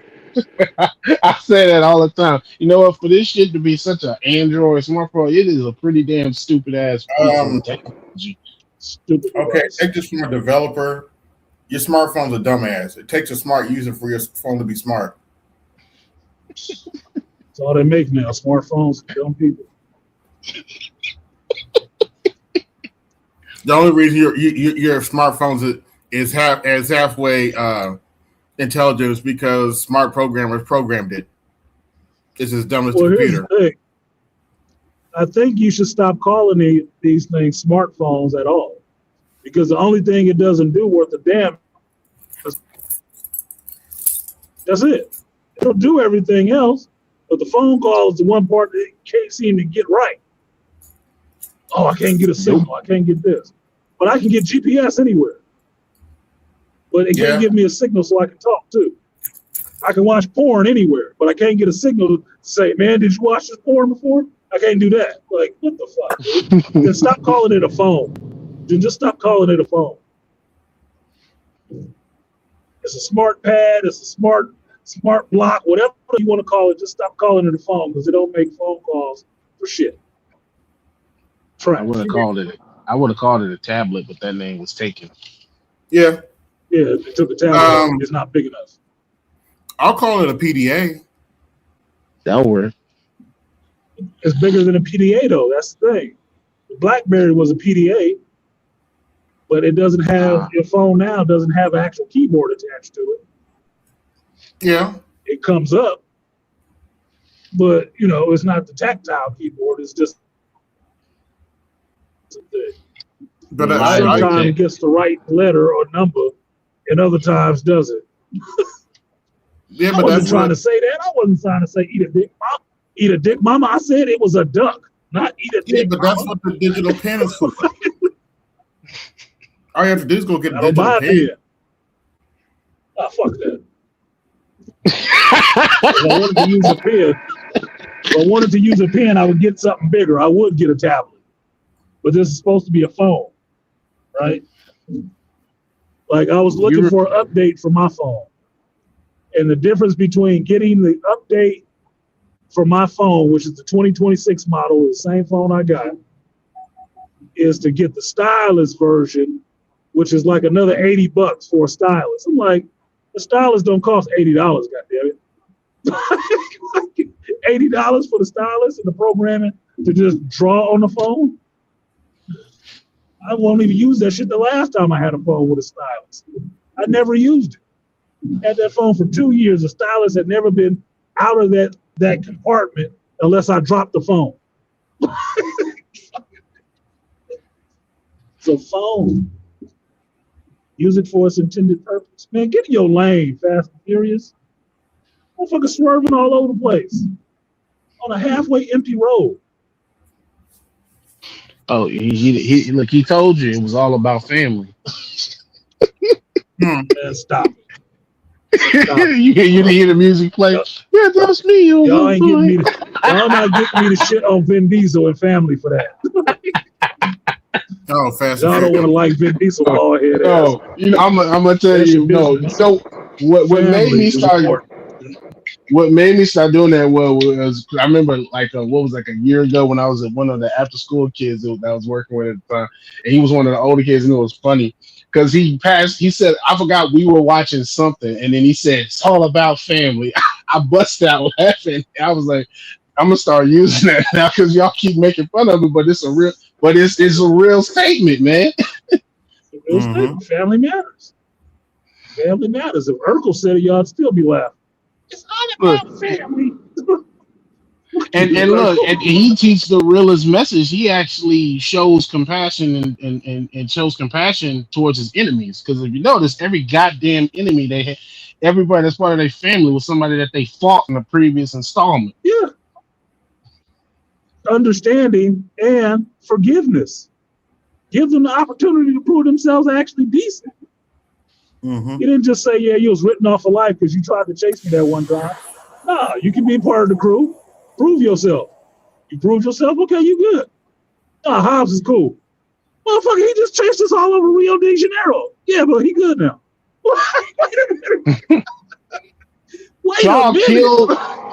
Shaw killed Han. Nah, he cool. Right. And then Han show up in the next movie. I'm like, well, what the fuck is there anybody gonna die in this series? Yeah. Oh, he cool with Han too. Like, wait a goddamn minute, man. I thought y'all had a real life issue.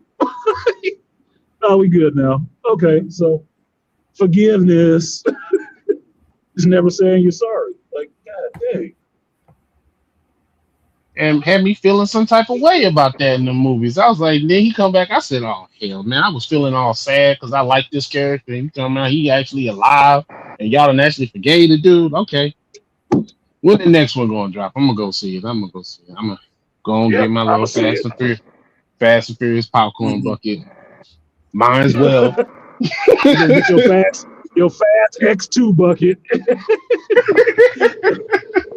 X1, and you're gonna get in there and be there with the family. It can say family right on the side of it. Fast family, X1, and you're gonna be there with your popcorn bucket with extra butter. Stop bullshit. Look, I'm just waiting. Then Jason Momoa gonna be in there. They gonna say, we said this gonna be the last one, but you know what? We forgave Jason Momoa. He gonna be in there. Right. He's gonna be. We forgave crazier Joker. We forgave bisexual Joker too. Like, wait a minute, man. You saw what he did? Hell no, we can't forgive everybody, man. Somebody got to stay a villain. Okay, we're running out of people.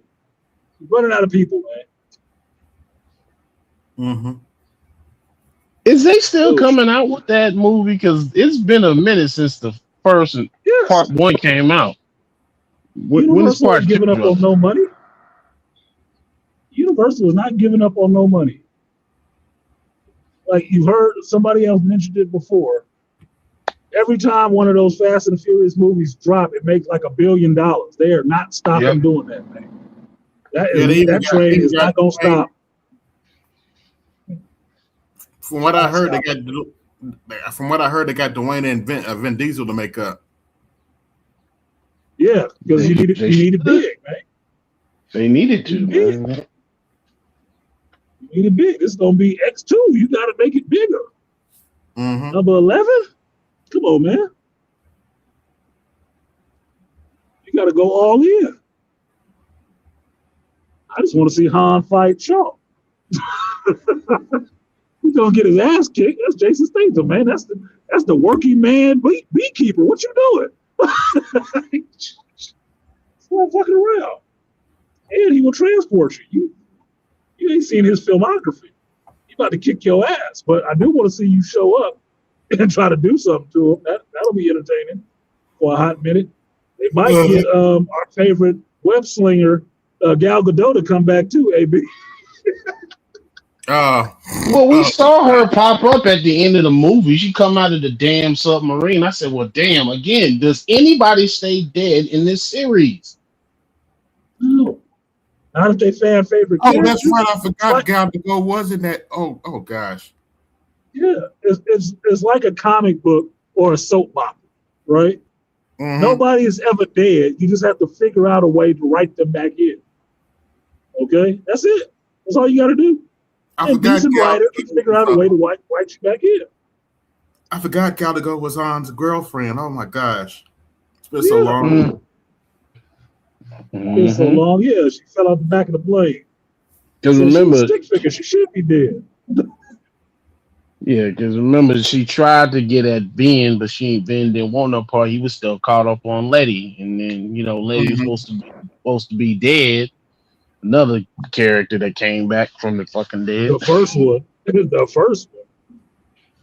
Letty was a fan favorite. You can't have a Fast and the Furious movie without Letty. Letty is down. Come on, man. Yeah, I know. You got to get Letty back. I ain't gonna lie, my favorite Latino representation from. You had Dom's baby mama, Chris Hemsworth, the Brazilian chick. She could have carried on.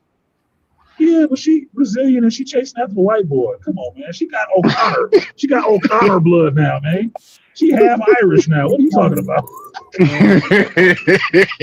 The Latino pride, man. You need the Latino pride. They're from LA. Like, come on, man. They got to represent. They lost half of their fan base for that shit if Letty stayed dead. No, she got to come back. She got to come back like Jesus. And even to the point to where now I heard some shit where they trying to do something with Paul Walker and some AI CG shit. His brother. Yeah, I heard. I'm like, okay. Keep that gravy train going. It's okay.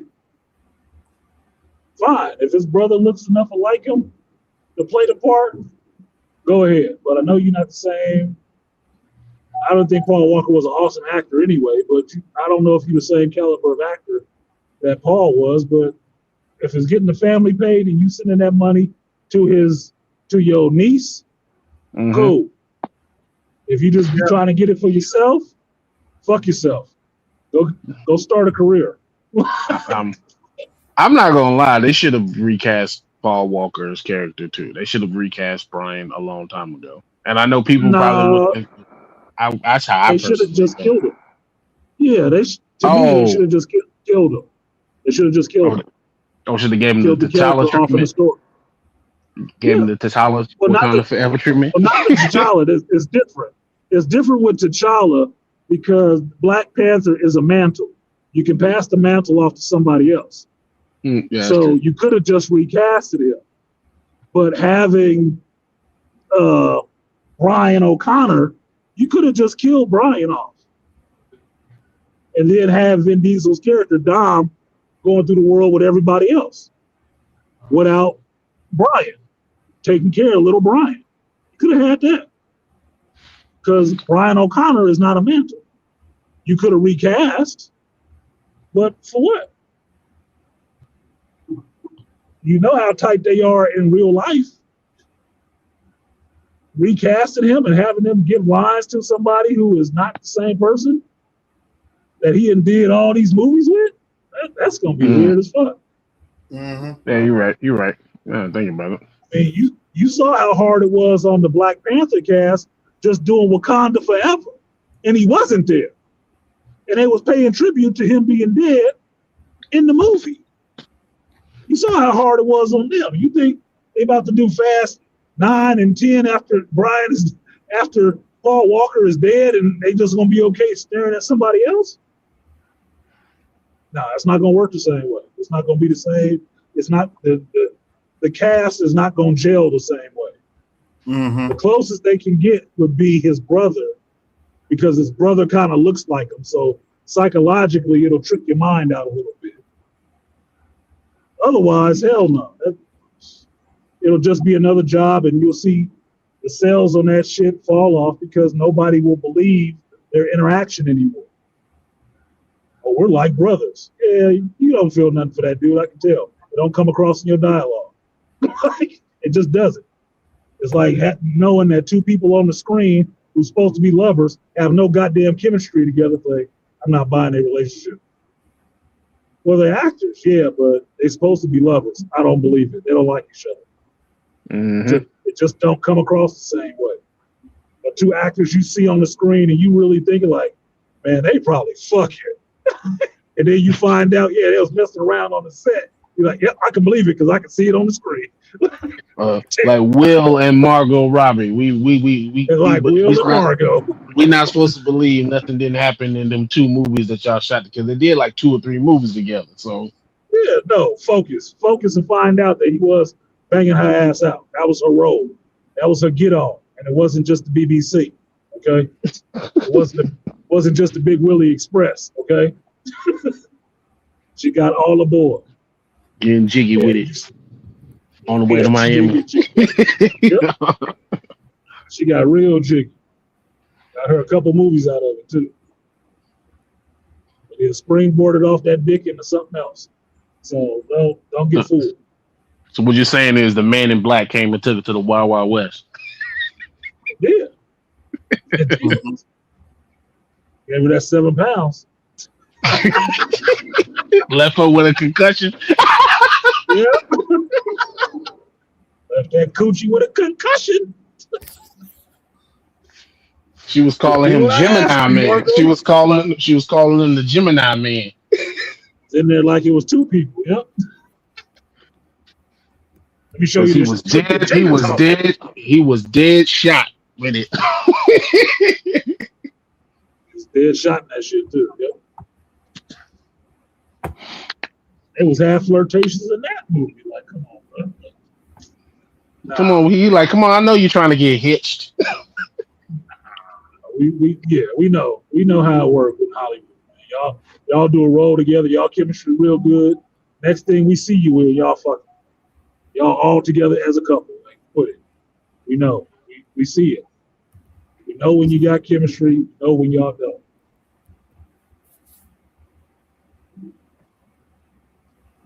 So, yeah. It's so dry.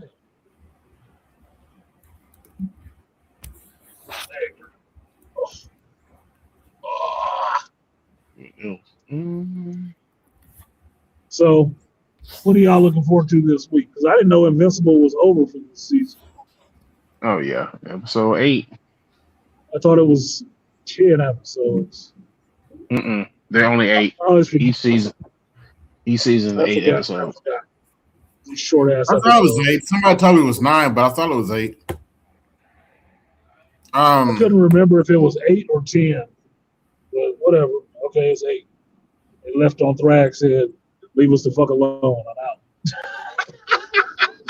It's not like you do shit. To be fair, to be fair to the writers, it's actually a better scene than it was in the comics.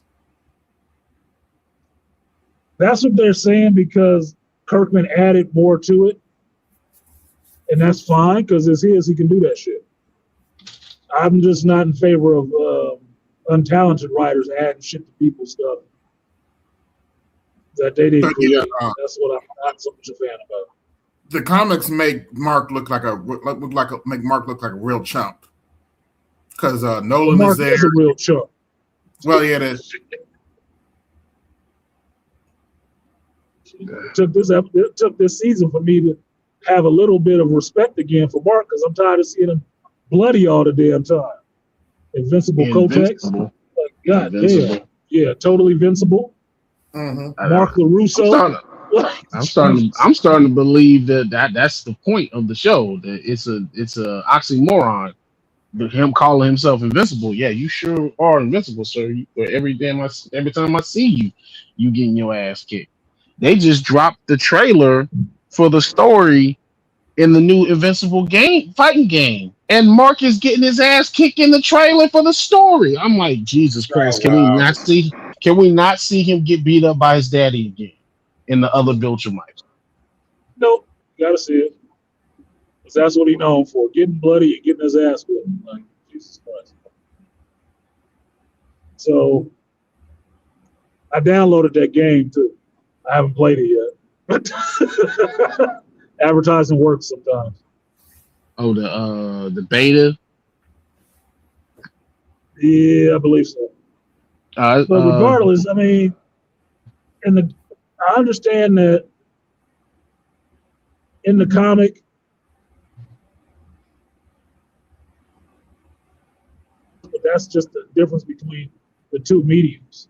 But Mark is not unlike looking like a chump in this shit too.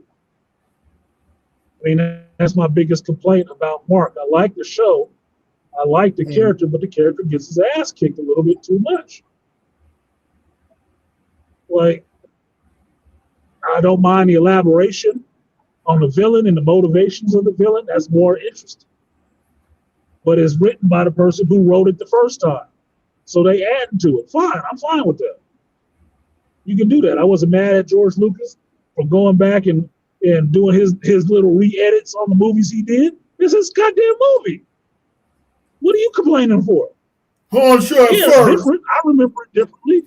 Yeah, horn shot first. And so what? Greedo was a stuntman. I told you before. I blame those fans for that last trilogy. Yeah, y'all did all that bitching about the prequels. Yeah, they did all that bitching about the prequels, like they were bad movies. And those weren't bad movies. Then he gave it to KK. Then you really got bad Star Wars. Now how you feel? Really I love throwing that shit in their face. I said, yeah, now you know what actually bad Star Wars was. The prequels wasn't so bad. Now were they? Huh? Especially that first movie, they killed it like that was not a bad movie. I'm sorry, nah. Y'all lost me on the talking about first movie. Episode 1 was a bad movie. Nah, I didn't necessarily care for episode 2, but that was still a better movie than the prequels. It's always by comparison.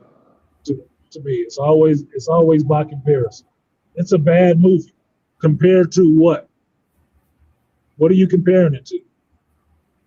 If it's just a bad movie on its face, not really, because every movie worth watching is something good about it, right? It may not be your cup of tea or whatever, but there's something good about it. But if you're saying it's just a terrible movie, compared to what? Because last year, everything I was watching, I was comparing it to either Sinners or Magazine Dreams. And a lot of that shit wasn't that good at all compared to one of those two movies. Yeah, I was watching and that was very plain. Fifth Element was awesome. It's still holding up. Yeah, I bought it on digital the other day, and I'm watching the hell out of it. Yeah.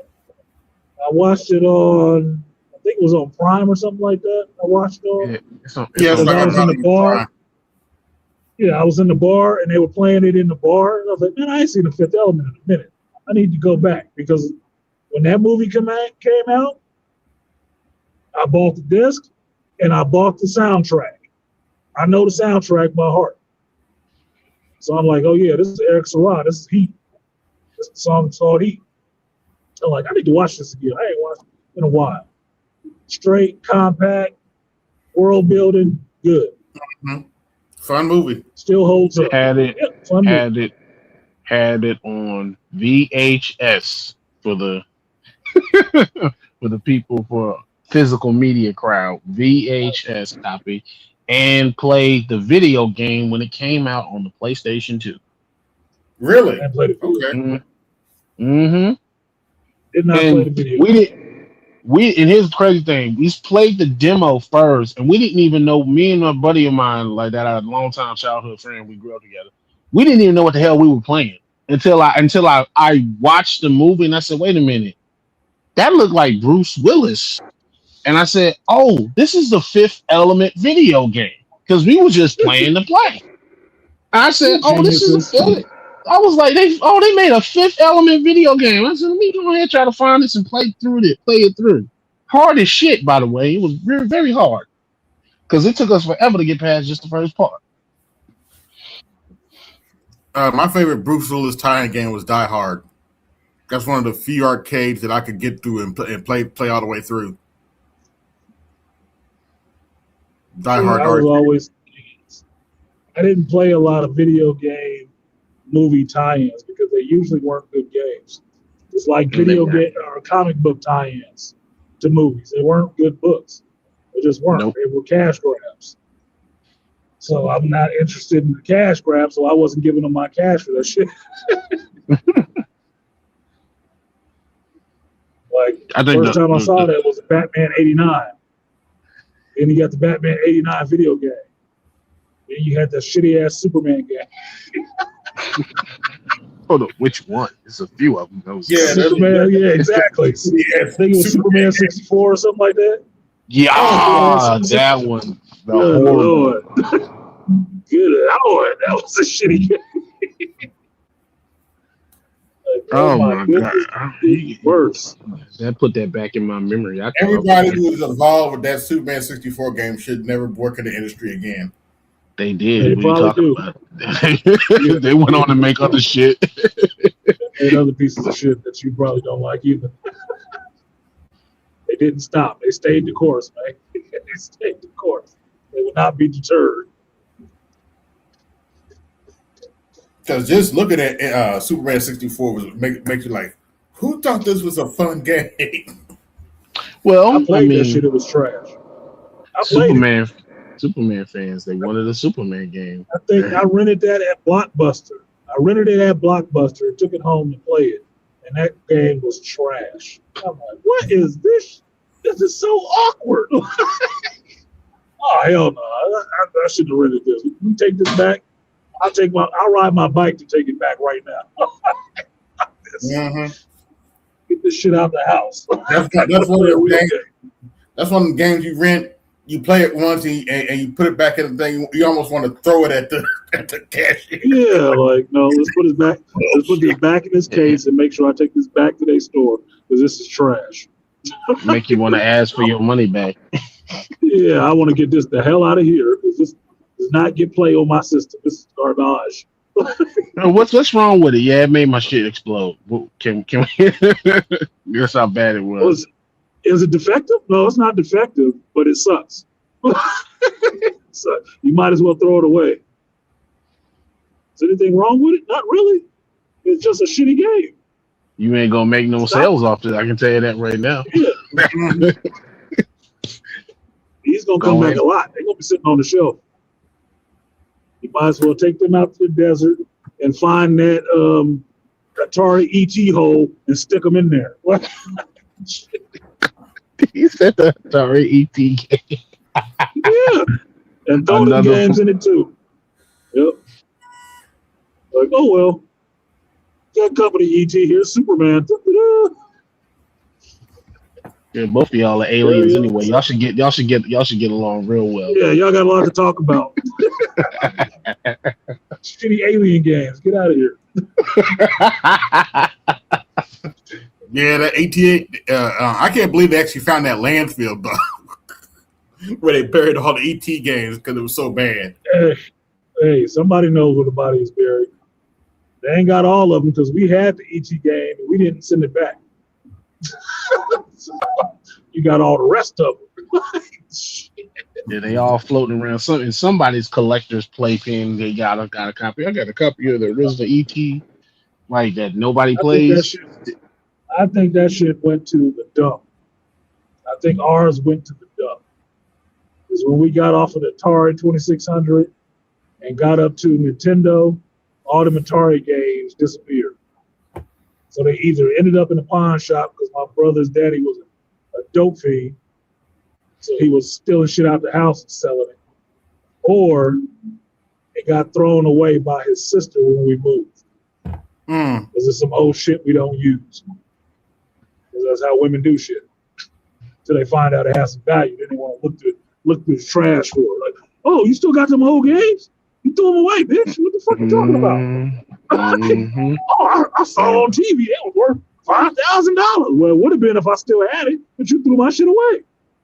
Yep. Go search the landfill for it. Guess what? I keep the original Pokemon cards from the original '96 stashed somewhere. Where they at? You'll never fucking know. Well, I heard they got some money. I know they are. That's why you'll never know. I still got my original Pokemon cards. And people ask me, man, you got the Charizard one? Yes. Oh, that's worth a lot of money. It's only worth what you can sell it for. It ain't worth shit to me right now. It's just sitting in a case because I play the game and I like the card. That's my favorite Pokemon next to Mewtwo. So it ain't worth shit unless I can sell it. And then it's only worth what I can sell it for. Do you know somebody who's going to pay that much for a card? One Pokemon card? No. I ain't letting it go for cheap. So it ain't worth shit. It ain't even worth full price of what I'm paying for storage to keep it there. No. It ain't worth shit. It has value, but it ain't worth it. Stupid. Stupid. Took care of your shit, you wouldn't have to look for it later on. And I had like 3 or 4 of them bitches. I gave my son one and my daughter one. Whoop, whoop. Everybody's binder got filled up. I was buying boxes of motherfuckers. I think I got one in my deck still too. PVC pipe. Trucker got a big stuffed animal hanging up on his sun visor. Big ass white stuffed animal just sitting there swinging on the sun visor. I was like, oh, he's kind of cool. Did your daughter give that to you? Your daughter gave you that stuffed animal. Only stuffed reason animal for the put it road. up. Exactly. Whatever. You do shit for your kids. Okay, so we got how many episodes? We got how many episodes left for Daredevil? They then gave a little cameo. Whose baby is 2 that? episodes. That Luke Cage's baby. Oh, they finally doing it. They've been doing what I've been asking. She went back and got some coffee. Probably from the same first time. But, you never know.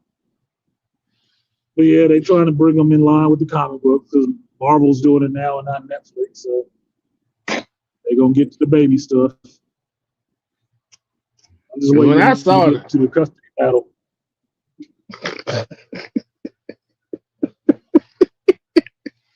The custody battle. It's true.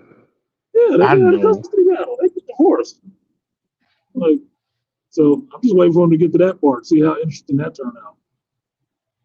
How Jessica Jones turned into everybody's favorite white girl, and all of a sudden, like, yeah, Luke Cage ain't shit. He's not a good influence on her. Like, he's a hero for hire. What are you talking about, bitch? Jessica crazy. She was a fucking alcoholic. The fact that the baby wasn't born with fetal alcohol syndrome is a miracle. Exactly. Not to mention, the Purple Man still got a little bit of influence left over. There's still some residual effects for anybody who don't understand. So there should have been a lot of things wrong with that kid. Yeah.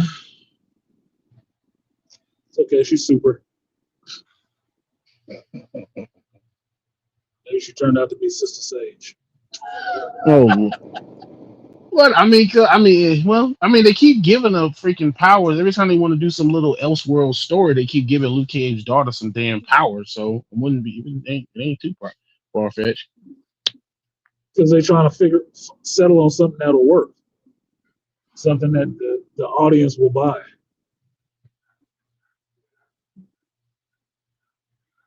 give a super strength, call it a day. God damn, it's not like you can get anything else. Exactly. That's about all she gonna get. Even though Jessica Jones can fly when she's what is it called? Prism or whatever her little Ju- superhero name is. Jewel. Jewel, thank you. She can actually fly. It would make the most sense that the kid, if it has powers, just gets super strength and some kind of invulnerability. That's okay. That's enough. More than Spider-Man got. Like, fucking hell. Yeah, And you're a girl. You know, you always need your female replacement. Oh man, damn it! They gonna do a story with that Luke Cage and his daughter. They gonna do Daddy Day Out, and she gonna kick all the bad guys' ass. And Dad going like, Yep. you know what? I think you need to be the new. I think you need to do Power. There it is, Power Girl. Marvel's Power Man. Power Girl. Marvel's Power Girl. We're gonna do a 5-issue run since they only like to do 5 issues now. 5 issues of Luke Cage's daughter as she takes up the mantle as Power Girl, Marvel's Power Girl. Yep. Let Danny me not Cage. say that. She's Power Girl. Let me not say What if that for these assholes actually might do this shit because they like to listen in. with Danny Rand's daughter, who's the new Iron Fist? Who's the new Iron Fist? Iron Fist and Danny Power Rand Girl. and Colleen Wing. Yeah, Danny Rand and Colleen Wing had a kid, and it was a daughter, and she got the Iron Fist now. So it's 2 girls, and we replaced Luke Cage and Iron Fist, and we got Power Girl and Iron Hand. I was gonna call her She Dragon, but all right. She Dragon. Iron Fingers. It's the play on Kylene, the Daughters of the Dragon, and then Danny getting the power from Xiaolong, the dragon, for the Iron Fist. So She Dragon. Yep. Power Girl and She Dragon. I'm fine with that. Be that 3-issue run, 5-issue run, and be in the back issue bins the month after it's done. And they don't fight a damn. They don't fight a damn soul. No, they just talk shit to people the whole time. Fucking hell. And then they're gonna have them twerking on season 2 of She. Oh my god! When they do the live action. Boy, my head throbbed as soon as you said that shit. He said season 2 of She-Hulk. My forehead just went boom, boom, boom, boom. You need to stop. Bartender, cut him off. Cut him off, bartender. He done. Look, You gotta go. hold up. In the words of Nick Fury, some rats did not go down with the ship. So we all Right. you can celebrate Bob Iger and Kathleen Kennedy leaving them fuckers right. It's a whole lot of them millions still floating around these companies. And until you get rid of all them fuckers, you still gonna have some questionably bad product. Now, unquestionable. Now the only saving now it still got made. Yeah, the only good thing possibly that you could be getting is with the dude that they got doing the new X-Men movie. Him saying that he's a fan. He actually read the comics and watched the show. He said his favorite character is Gambit. I said, okay, cool. We gonna see, because I've been lied to before. So I don't necessarily 100% believe that you was a fan until I actually see it in your work. I gotta see what you produce. Yeah, let me see what you produce. You read the comics, what you adapted, because I want to see if you do it right.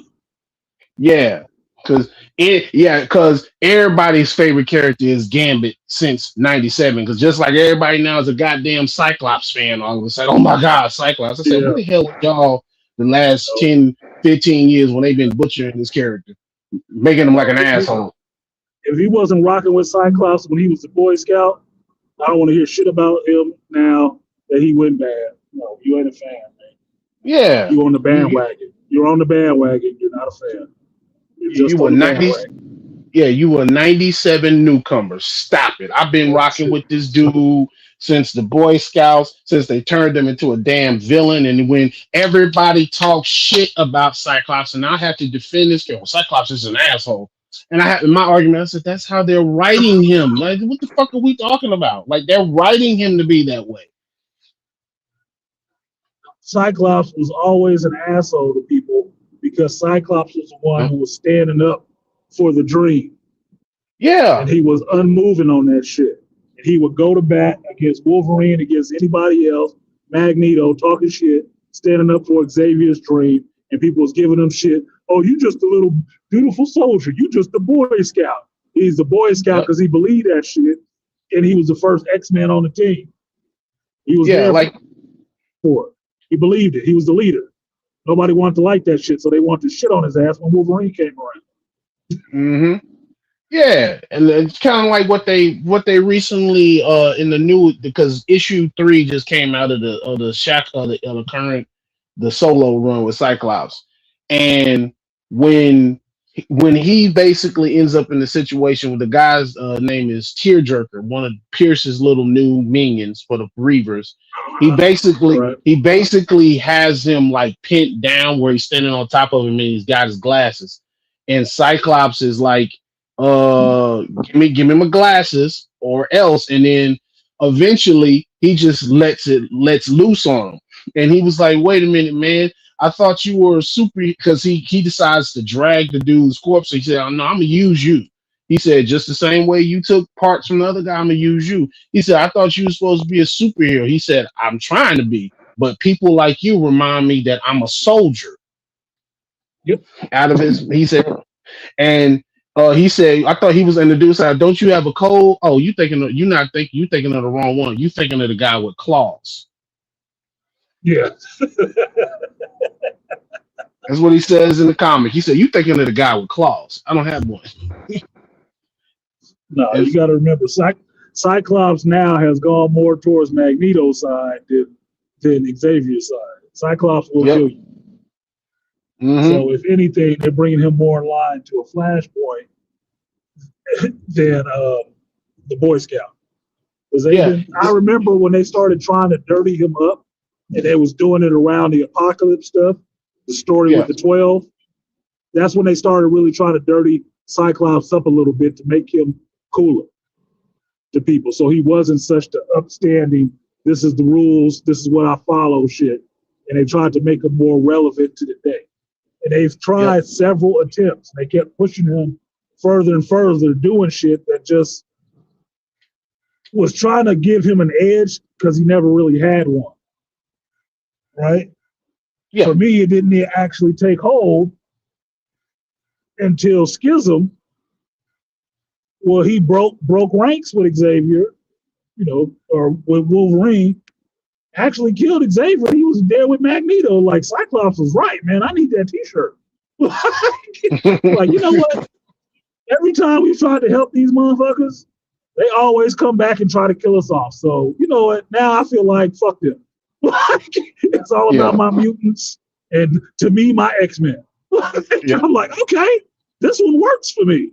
I'm buying this. Like, your dream has been destroyed. You've woken up. Like, you know what? They just don't get it. Magneto, you was kind of right, man. I'm sorry for all the years I was blasting your ass. I didn't see. Hell, I do. Fuck them. But yeah, and even in this recent comic, he helped the girl. Like shockingly, they showed him actually teaching the girl something. He had a piece of a wood shrapnel stuck in his back. And he needed the girl who had super strength to pull it out, but she couldn't fucking do it because when she's scared, her cortisone levels drop. Excuse me. Whew, damn. Her cortisone levels drop, and so he had to basically teach her the defense against psychic attacks. He said he had to teach her to her, and she was like, I'm not under psychic attack. He said, you were just from yourself. Now pull the piece out, and she was able to pull it out because he asked her once he taught her that, she was like, "What did you do to me?" He said, "I taught you the defense for sight." He said basically make a triangle with your hand or in your mind and put some letters in it. And the letters formed resist in her mind. And that's how she was able to pull the piece out of his back.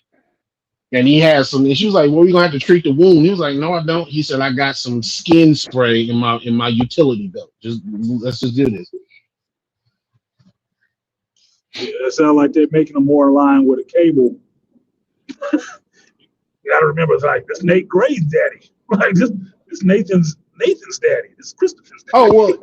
Oh, on the cover, cause I got the Kindle and I'm reading it on Kindle, and and they have like freaking covers.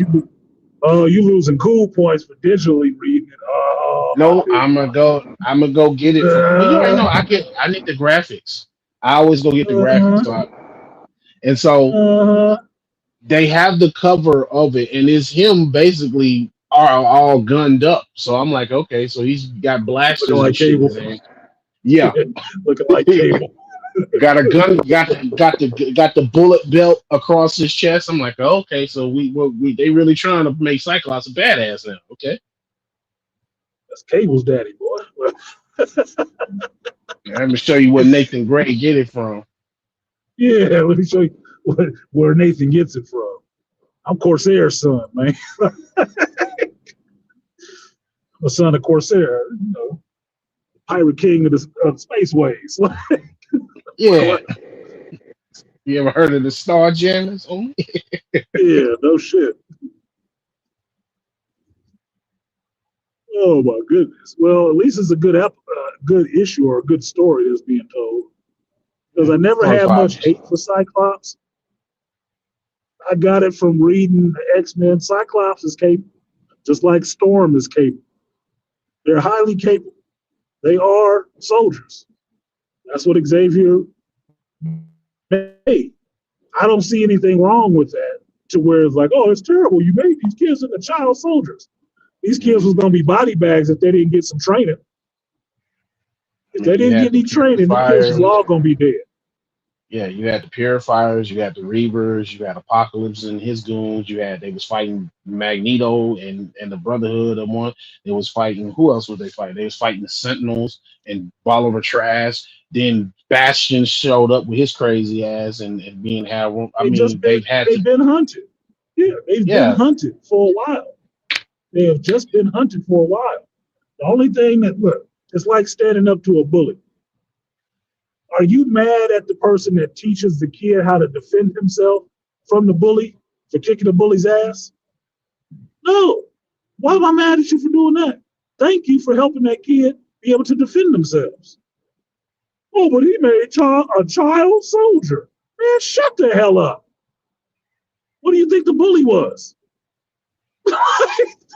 I mean, and even if he didn't, the whole purpose of the place was to teach them to control their damn abilities, so that they wouldn't lose control and kill innocent people. Because whether somebody else was gonna kill them, he was also trying to prevent them from killing other people because of shit like the Phoenix or Cyclops not being able to open his damn eyes without punching holes in the earth and causing earthquakes and shit. Because that's exactly what happens in that issue. When they get caught by one of the other Reavers, she punches a hole in the chick Reaver, her name is Blitz Tempo. She punches a hole in the chest and she runs away. And that's when Cyclops got pissed and opened his eyes. He let the blindfold up and opened his eyes and blasted the shit out of Tearjerker. And that as the girl's running, you see the background, the way they drew it, the whole damn forest is earthquaking.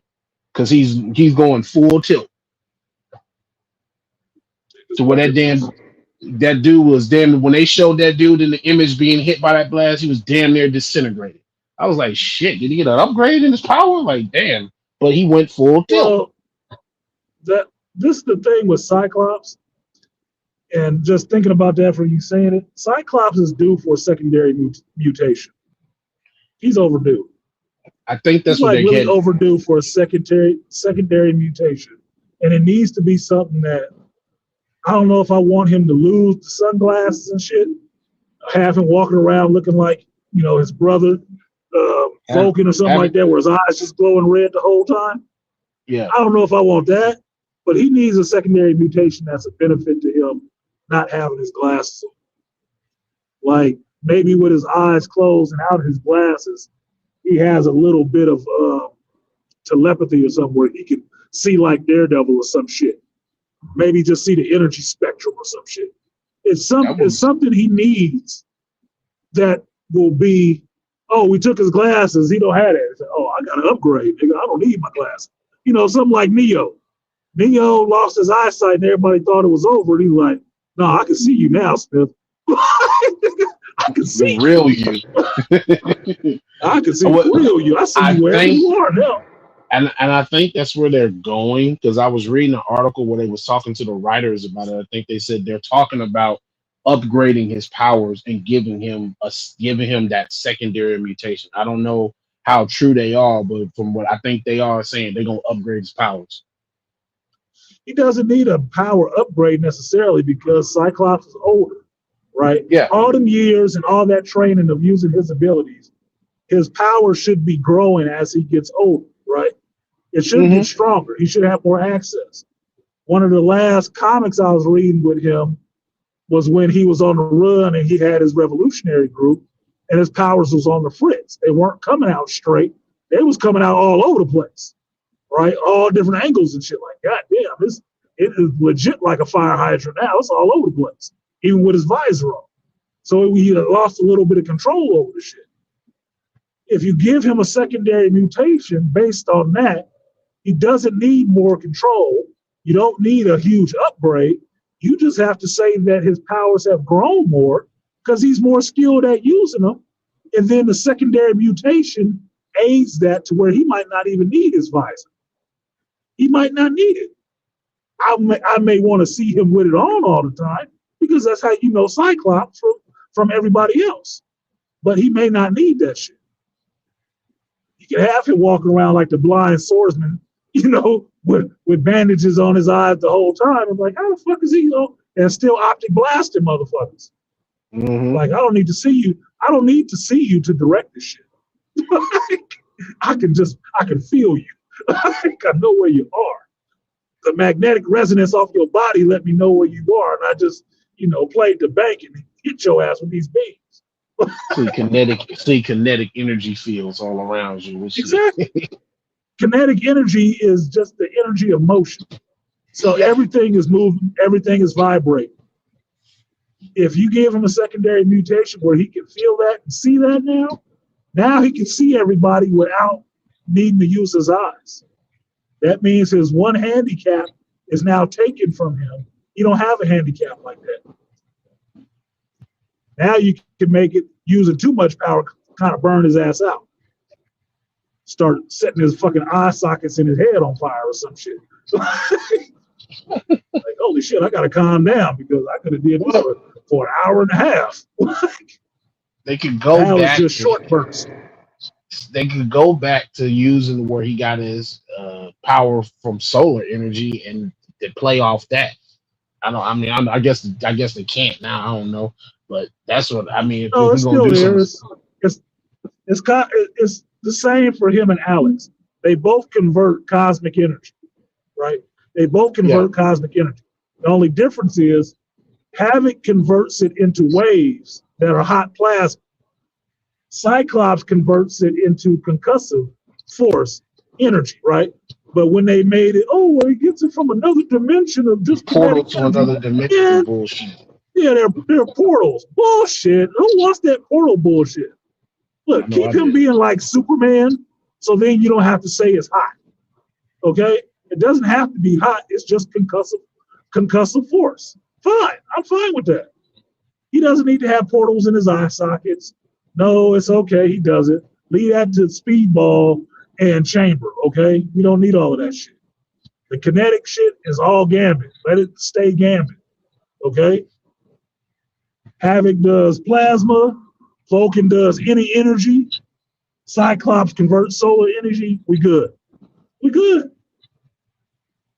If you want to make him fly, you kind of lose the scene of him stopping himself without a parachute. No. But give him, tear him up a little bit with that blast and give him something that kind of eliminates his weakness a little bit. Eliminates that one weakness. Oh, he blinded. He can't fight now. I can still see you. I can still get you. I just might take a lot more with me, but it's okay. Make you wish to give him back his visor. Man, put this on. Man, give him his glasses. Everybody. Give him his glasses. His glasses. Give him his goddamn glasses, because this shit everywhere, man. We already got to deal with the devil of Hell's Kitchen kicking our ass using Sonic Echo location. Now we didn't get. Now we got to deal with Psycho. Now we got another one. Fucking mutant doing this shit too, man. I'm quitting. I'm joining somebody else's team. And Great look, Lakes they Avengers. look, they both wear red glasses too. Yeah. They need to have a scene where he borrowed those glasses from Matt Murray. Let me borrow these. But it's a specific red, right? It's the ruby red, right? It's the ruby quartz glasses. Like, okay, so it's not just red. It'll help. Fucking hell. Or tear his powers up and make him turn blue. Like the impetus for his vision, which was like, I think 3D. Old school 3D glasses. Make it when he really get amped up, this shit turn blue. Like, why you got a blue laser now? Why? Everybody get out, clear the room. He's about to blow the whole building up. Yeah. We gotta get out of here. In a fucking room, man. These motherfuckers going nuclear. Like, they showed it in the Mutinettes comic with Havoc, and it's the same Havoc that's in regular continuity. When he absorbed all this power, all this cosmic energy, and let it loose, it was him and that version of Captain America in that Mutinettes timeline. They was having a fight out in Alaska. He was fucking shit up. He was melting the ground around him and everything. I'm like, God damn, get him, Havoc. That's my boy right there. Because the hands is just a focus for him, right? The hands is just a focus. That shit comes out of his whole goddamn body. And that's what was happening. He was letting that shit off throughout his whole body. I'm like, God damn, it's knocking felling trees and busting up the gravel and shit like that. Man, he was beating the hell out of that Steve Rogers too. He was tired of his shit, boy. I'm like, God damn. Cool him down. It is havoc happening over here. Cyclops did the same shit. He just needs a little bump up, a little level up. Give him that secondary mutation. That's already explainable. You don't have to make up nothing crazy. You just have to say, oh, it's a secondary mutation. Oh, okay. Moving on. You don't need a big explanation. Look, you pick any one of them little psychic chicks you've been dealing with and let them unlock it. Come on now, damn it. Like we've been doing. Yeah, Jean should have unlocked it. Emma should have unlocked it. If anything, you can work it back to Emma because you know how Emma is. Emma don't like to see nobody not using their full potential of their powers. If she got access to your powers, she gonna figure out how to trick them out. He about to come up. So like, you're not using this correctly. Player, like this is how you use this. Like we saw with Iceman, where she made that motherfucker go Omega level. She's like, you ain't using your powers to your fullest potential. Yeah, you're not using this right, boy. You don't even need to worry about this body shit. What are you talking about, Emma? See, you tripping. You tripping. You bullshit, Bobby. You just like making snow cones. Tripping. This is what I do with your powers in your body. Able to make armies of ice clones and giants and shit and take over. Cheered his ass up. So Cyclops getting the glow up, it should be at the hands of Emma. Emma should have been the one to figure that shit out. And if you want to be saucy about it, you could have her throw a line in there, like, I thought Jean loved you. She never taught you how to do this. Ooh, nigga. Make it real saucy. Make it real sassy for everybody. make them all uncomfortable. Even though they ain't together no more, I'll just be a dig at them. Like, just like, Oh, bro, bitch. look, the line in Marvel Rivals, because there's dialogue between her and Jean, and that is the funniest shit in the world. And then she mentions being I heard you getting a little too comfort with a certain gala attendee. Emma's like, well, let's just say I'm keeping them warm under my bosom. I was like, who the fuck we talking about here? We talking what we talking about? Ooh, see, Emma like that smoke, man. Emma like that smoke. I'm sorry, I'm not European, so I never thought Emma should have been as strong as Jean Grey or stronger in some capacity. I like everybody having a tier or having a specialty that they can do, but Emma like that smoke, man. Oh yeah. That little Luckily, blonde bitch don't give a fuck. luckily she has a diamond form to protect her from her ass. Oh yeah, she got a You useful need secondary mutation, something to keep people from beating the shit out of her. That was perfect for you. Yeah, you need some protection because just your psychic abilities, you better think about me coming. I hit your ass in the back of the head and call it a day. She was never supposed to be on the same tier as G. But Oh, now she she's an had shit that Omega G didn't level do. telepath. Now I'm Yeah, like whatever. everybody's a goddamn Omega level now. All of a sudden, like Because it, everybody some want to be Omega. characters, yeah, some characters can work, but every other character, no. Come on now, we need to stop this shit. Well, say it with me. When everybody's Omega, nobody's Omega.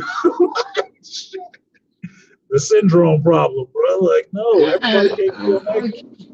Like it was cool when you No. made Omega, when you made Storm and Bobby, but then you want to push Emma up there. I'm like, first off, because somebody tried to correct me on who the strongest telepath is. I said it's fucking Charles Xavier. They said no, G. it's not.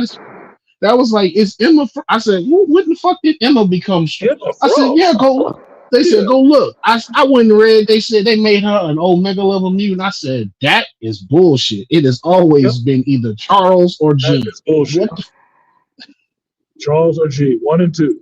But what happened was when Ellis was writing X-Men, Ellis is European and they like Emma. So they start boosting Emma. Emma was never on Jean's level. Oh, oh, so Emma that's was what low happened. key afraid of G. Yeah. Emma was low key afraid of G, right? But Mm-hmm. when Ellis started writing her, and that's when they gave her the sexy outfit and shit, the more sexier than the Hellfire outfit, which is all that, British society, pomp and circumstance bullshit, right? Mm-hmm. That's when they start boosting her powers. And they made her a rival to Jean. And then it was a marketing ploy because that costume of titties all out and a blonde haired woman, that worked. So it's a good marketing ploy, right? But she was never supposed to be up to that level. She wasn't even better than Psylocke because the difference between her and a Psylocke could kick her ass. Emma was not a fighter. Nope. Emma was a manipulator, but she was not a fighter. She could not take you in a hand-to-hand combat. So when Colossus took the legacy virus, killed himself to cure everybody of the legacy virus, the secondary mutation that developed for Emma was her diamond form.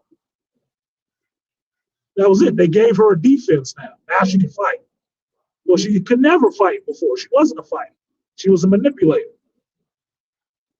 That's why she was in the Hellfire Club and not fucking around with the X-Men. That's why she got her original team of the Hellions killed and they didn't survive. That was not her. That was Jean. Jean was supposed to be a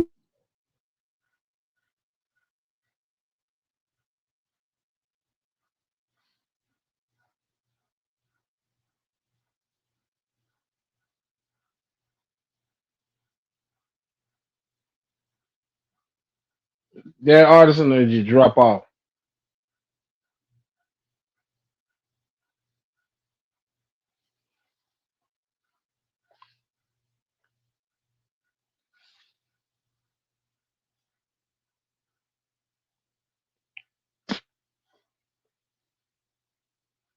Oh, you might have lost signal.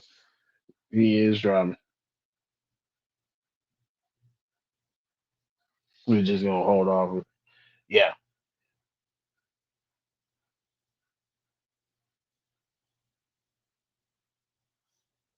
And now the master plan has been executed. Order 66 is in effect. It is now Beastly Nerd presents the. No, I'm just playing. He's a back. He made He's a back. He's a back. What's up, Rainfire? He said, don't forget Emma is supposed to be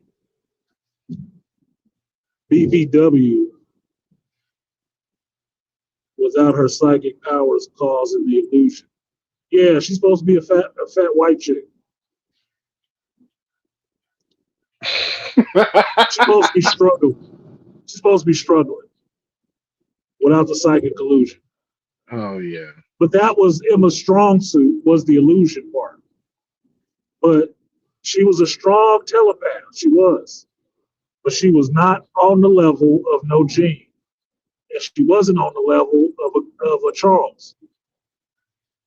Understand the two original X-Men that you were introduced to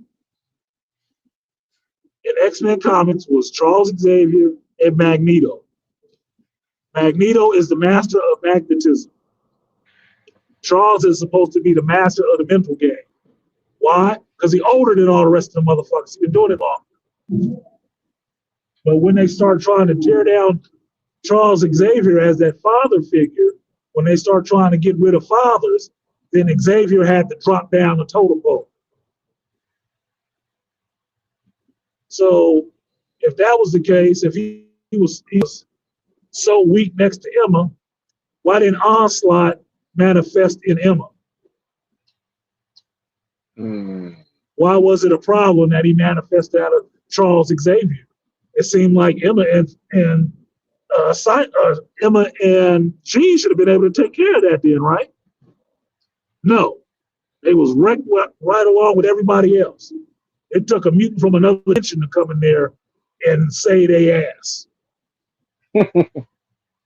Nate Gray and fucking Franklin Richards. One person created by Mr. Sinister in the Age of Apocalypse by two cosmically irradiated beings. Quit it. Quit it. She's not.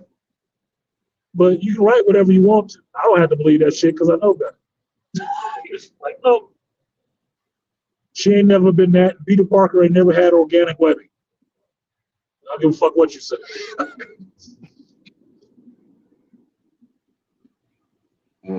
It's gonna be a brand new day. You're gonna see some organic webbing. Some brand new bullshit. Some reheated bullshit on a brand new day. I'm like, why y'all keep trying to go back and get this man organic webbing? Because it was cool, and it wasn't something they thought of for Spider-Man initially. The cool, That's okay. Man. The coolness is the fact that he can create his own webbing. Man, you get to see him be an interesting fighter when he runs out. Like, what the fuck? I'm like, you get to see him be an interesting scientist. The fact that he created this damn polymer that's a liquid that can be stored in small capsules and is strong enough to hold back trains and trucks and shit like that. That's amazing. Spider-Man.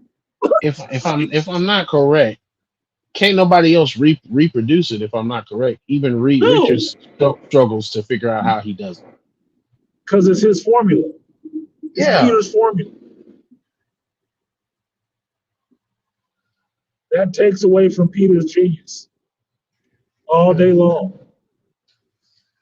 It doesn't take away from Miguel's genius at all because Miguel was already doing some genius level shit. Developed a machine that was imbuing these powers in people. It's already done.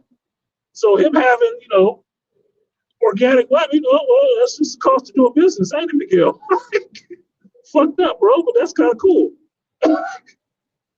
Talons in the fingers, it's got to make it hard to jack off, but okay.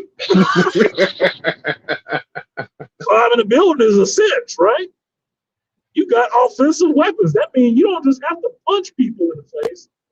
You can get like Wolverine and start scratching their ass up, ripping the flesh off their skin. Like, holy shit.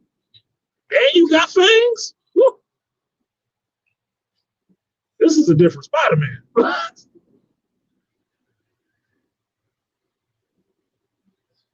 I'm just saying, the coolest toy that I got was the Spider-Man web shooter thing, and pretending like you were Spider-Man and had the web canisters. And Yeah. that was just silly string. Don't take that away from me with this bullshit that y'all do. Man, look, I remember seeing those web shooters.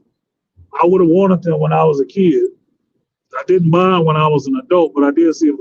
That's pretty cool. They're a little bulky, but that's pretty cool. I had to use my robe, the belt from my robe, and ball it up in my fist, and then do the Spider-Man thing and throw it out so it'll spit out like I was shooting a web. So, I remember when I had a red belt on my robe. I remember when I got mine. My mom bought them. It came with the glove and that bulky ass can of silly string. Yep. And I remember spraying that shit on the garage. My mom was pissed because that shit dry. She damn near kicked my ass. She was like, "Why the hell would you spray?" I said, "I'm trying to be like Spider-Man.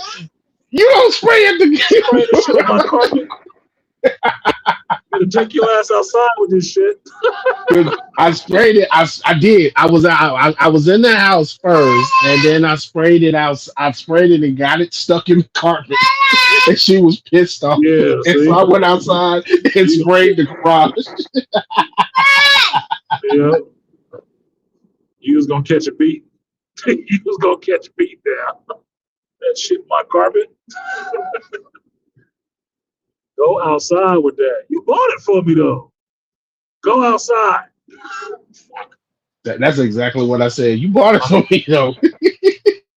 Yeah, you bought it though. You telling me what I already know? Take your ass outside with the silly string. Or I'm gonna take them away from you.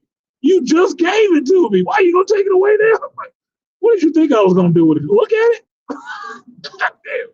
This don't make no sense. Look, you were having a word for word conversation when we had that thing because she didn't know. She didn't know what it was. That she knew it was that I wanted it, and she knew it was a Spider-Man. She didn't know it shot silly string. She was like, "Oh hell no! You gonna go outside and play? Don't be shooting that in my house." Mama, you should have read the box. Oh, listen, I showed her the commercial. That's where I got most of my toys. Saturday morning cartoons, like, "Yo, mom, I want that one right there." You see the commercial. This proves they don't pay attention to what the hell you say. Yeah, you want that? All right, I'll get that for you. Just shut the hell up. Wait, this just shooting stuff out of it? Yeah, you bought it. You didn't look at it? Oh, goddamn, mama. Yelling at me. You didn't see the. I was like, "Ma, there was like replacement cans right next to the box where you can buy replacement cans. Refills. It says silly string on it." Silly, man. Silly. The silliness, mama. Don't make no sense. That don't make no sense, mama. I think you just like yelling at me. Like I was like, "Mom, you watch Spider-Man like me. You watch Spider-Man like me, Mom. What are you talking about?" Yeah, I think you set me up just so you can yell at me. That make no sense. Why am I in trouble? Yeah, that's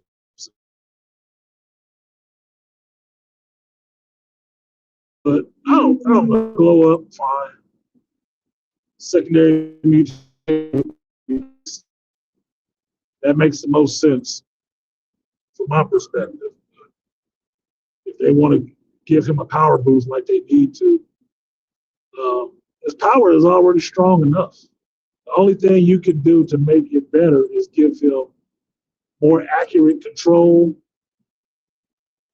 like pulling a dark side, which you can't pull that off without looking like dark side, or Flashpoint, which I showed you guys from Stormwatch. Shit, he can't even do a blue beam at that point because that's what Flashpoint had, was a blue beam. Either way, maybe he can shoot a beam out his ass or something. I don't know. But you need to do something. If you want to increase it to make it better, you got to work on limiting his weakness. All we got to do is take his glasses off. You have a hard time getting to him to get his glasses off of him. I'm just saying. I'm just saying. And blind don't make it better. He's less accurate, but he can still see you. That's what you should give him. That'd make it more fun. Yeah, accuracy went out the window, which means that the whole area getting it. It just turned to an area effect move and not a pinpoint move. Yeah, it just turns into an earthquake because he opens his eyes and the portals from the other dimension bleeds through that bullshit. It turns into a full blast because it's going everywhere and not the exact point that he's looking at to try to hit it. Right? So it went from a sniper weapon to a fucking howitzer. Like we just dropped the Moab on him. But dude, I thought you had a sniper rifle. I do, but I called in an airstrike. We just dropped the bomb on the whole area. Let's put it like this. Or he gave you the Kamehameha wave with the confused with a spirit bomb attack. Yeah. That's what I'm looking at it as. It's just a bomb. It's just like a bomb going off, dude. It's just like a bomb going off. And he's just directing it in your direction. But it's gonna hit everything around that area. It's just an AOE after that. So take his glasses if you want to, but you're gonna be praying to give them back to him. Put these motherfuckers on, man. You just hit me in the chest, I'm good. You ain't gotta take out the house in the neighborhood and all of that shit. Like, you gotta call damage control now. I don't think they're gonna cover this. Yeah, that'd be a whole thing in the comics. Like everybody, including Wolverine, like do not take Slim's glasses. I repeat. Give Slim his glasses. Put these on. Can't rebuild all this shit. I don't got time to rebuild all of this.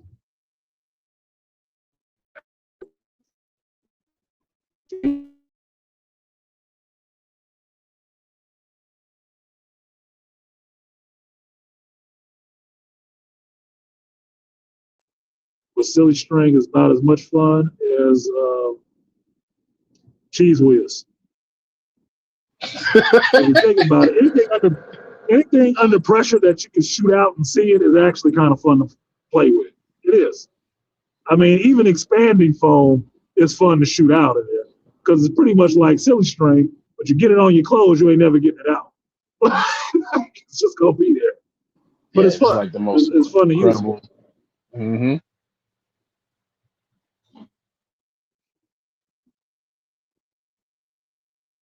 Uh-oh, my ears popping. Just came out the mountains. Oh yeah.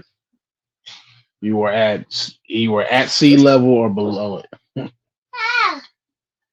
I'm going down, so I'm going below. That's why the signal is breaking up right now. Because I got mountains to the left of me, mountains to the right of me. And I'm sliding down into the valley. And my ears popped.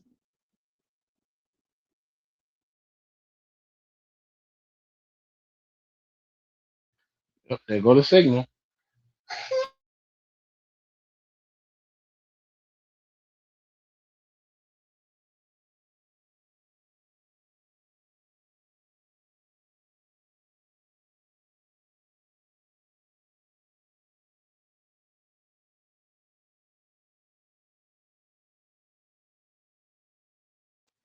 Technical difficulties.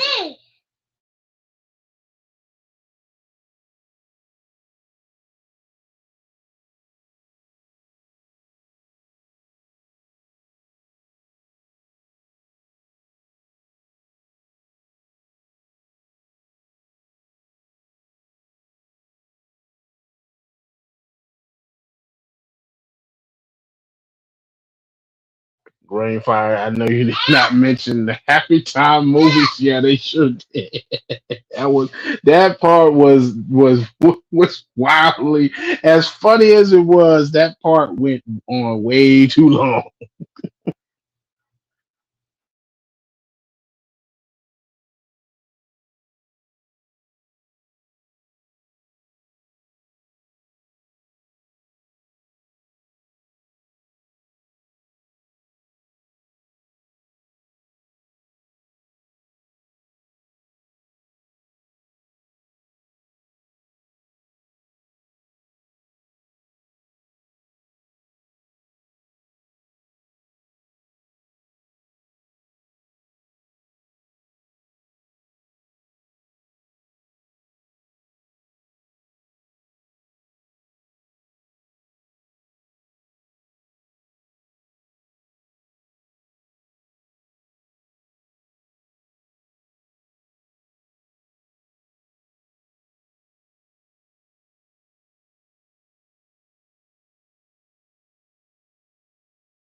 No, I haven't seen a normal movie. I didn't even know there was a normal movie out. I haven't even really seen Nobody to be yet. I know they came out with Nobody too, so I need to actually get a chance to watch those movies. But I have not seen the normal movie.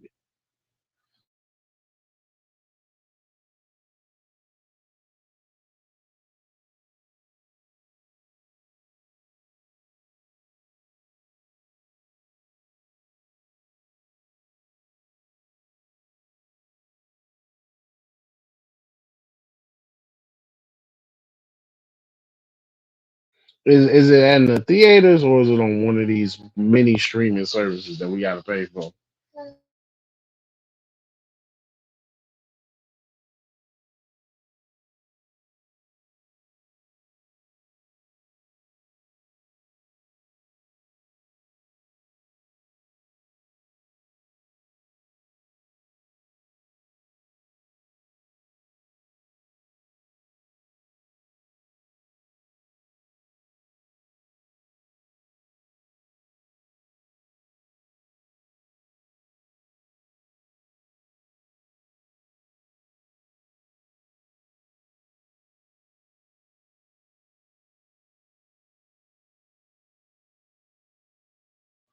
Okay, so it's at the theater, so I'm gonna have to probably check it out because also it's probably gonna get overshadowed because I do believe uh I want to say what comes out Mortal I think Mortal Kombat 2 come out in either this week or next week.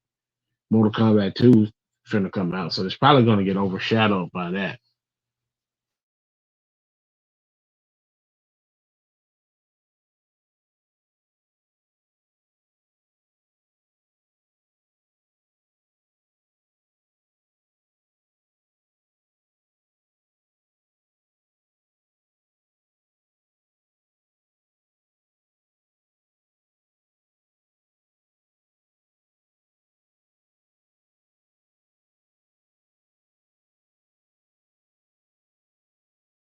Because I know when that cut is, and I want to see that, and ironically, I want to see the Devil Wears Prada too. So I'm interested in seeing those two movies that started that, and they both come out at the starting of May.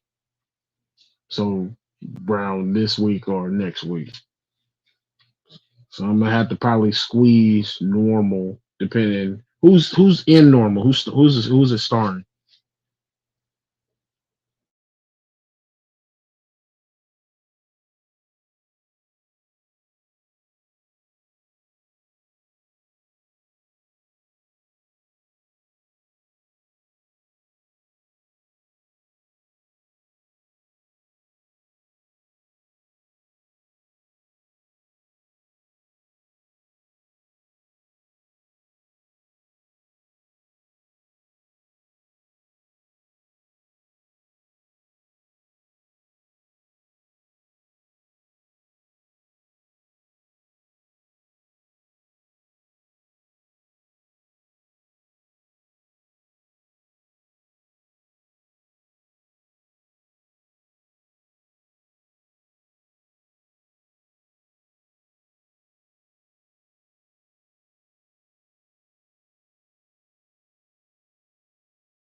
Yeah, for sure. I want to see some action.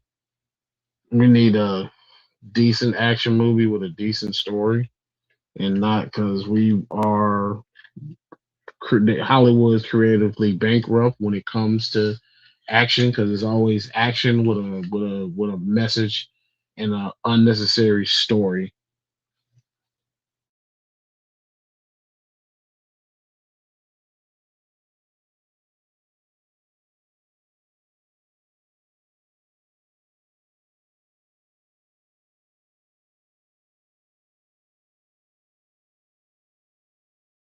So then I should expect more of the same when I watch normal.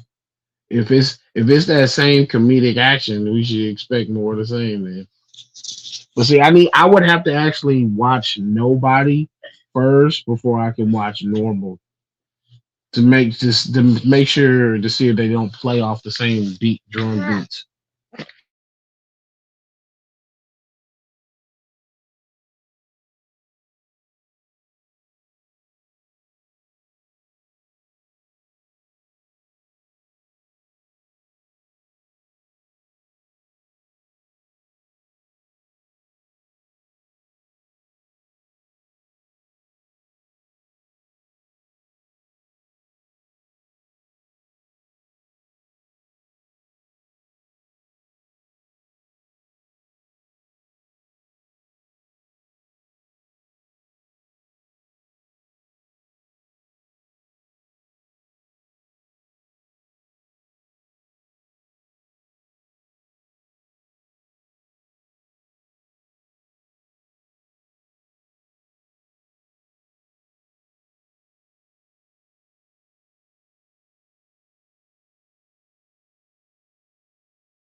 Yeah, Artisan just talked about this show. He was just saying he's not really liking it, and because it's giving you the same girl who's the key to everything look with the character, and then on top of that, he's also pointing out the fact that with Dave Filoni, and his name is in front of Lucas, like you said earlier in the show, he's not necessarily feeling the show. I'm not really sold on watching it because, like I said in the chat, I ain't really watched a really decent Star Wars or watched any Star Wars since Kenobi because I'm not after what happened with Kenobi, I kind of just like lost my patience with anything Star Wars. So me personally, how my take is, I don't like them playing around in the Clone Wars era because this is more Clone Wars. It's more of the back feeling, and so I'm not a big fan of. I think, my opinion, Maul's dead. Maul should be dead. He should have stayed dead. They should have not brought this character back. Why they keep bringing him back, I don't know because he doesn't play any. He isn't an integral part in any of the original trilogy. You don't even have any reference of him in the sequel trilogy. So to me, there's no point in doing a Dark Maul show. He's a cool character and best Star Wars fight scene, but it's like to me, there is no point.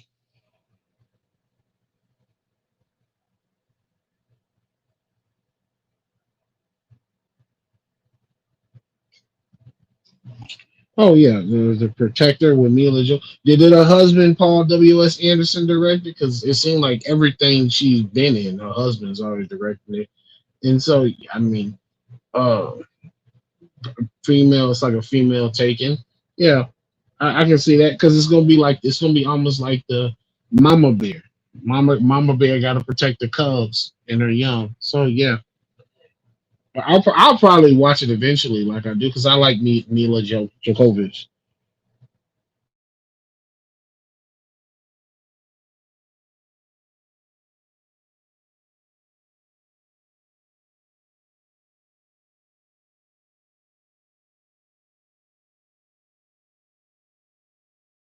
Yeah, yeah. The spider legs was dumb to me though. To me, it's like you got cut in half. Like I'm not for nothing. Most regular people ain't surviving that unless you're born with a deformity. Most of us, you don't survive that.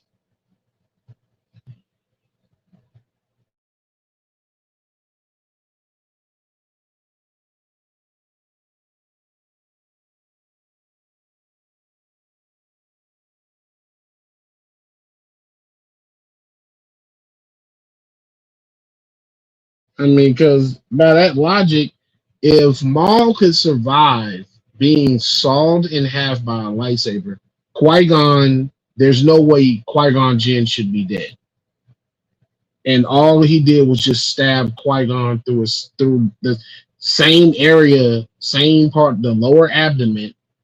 And so you mean to tell me Qui Gon dies, but Maul survives his being severed in half? Like that makes it makes lightsabers very inconsistent in the story. Even you saw that with the Ahsoka with Sabine. Sabine gets stabbed through the chest in third sister in the Kenobi show. They get stabbed in the stomach and they survive. How? Maul gets cut in half, but But then you have Qui-Gon Jinn gets stabbed, he's dead. That doesn't make sense. It makes it sit there very inconsistent with the story.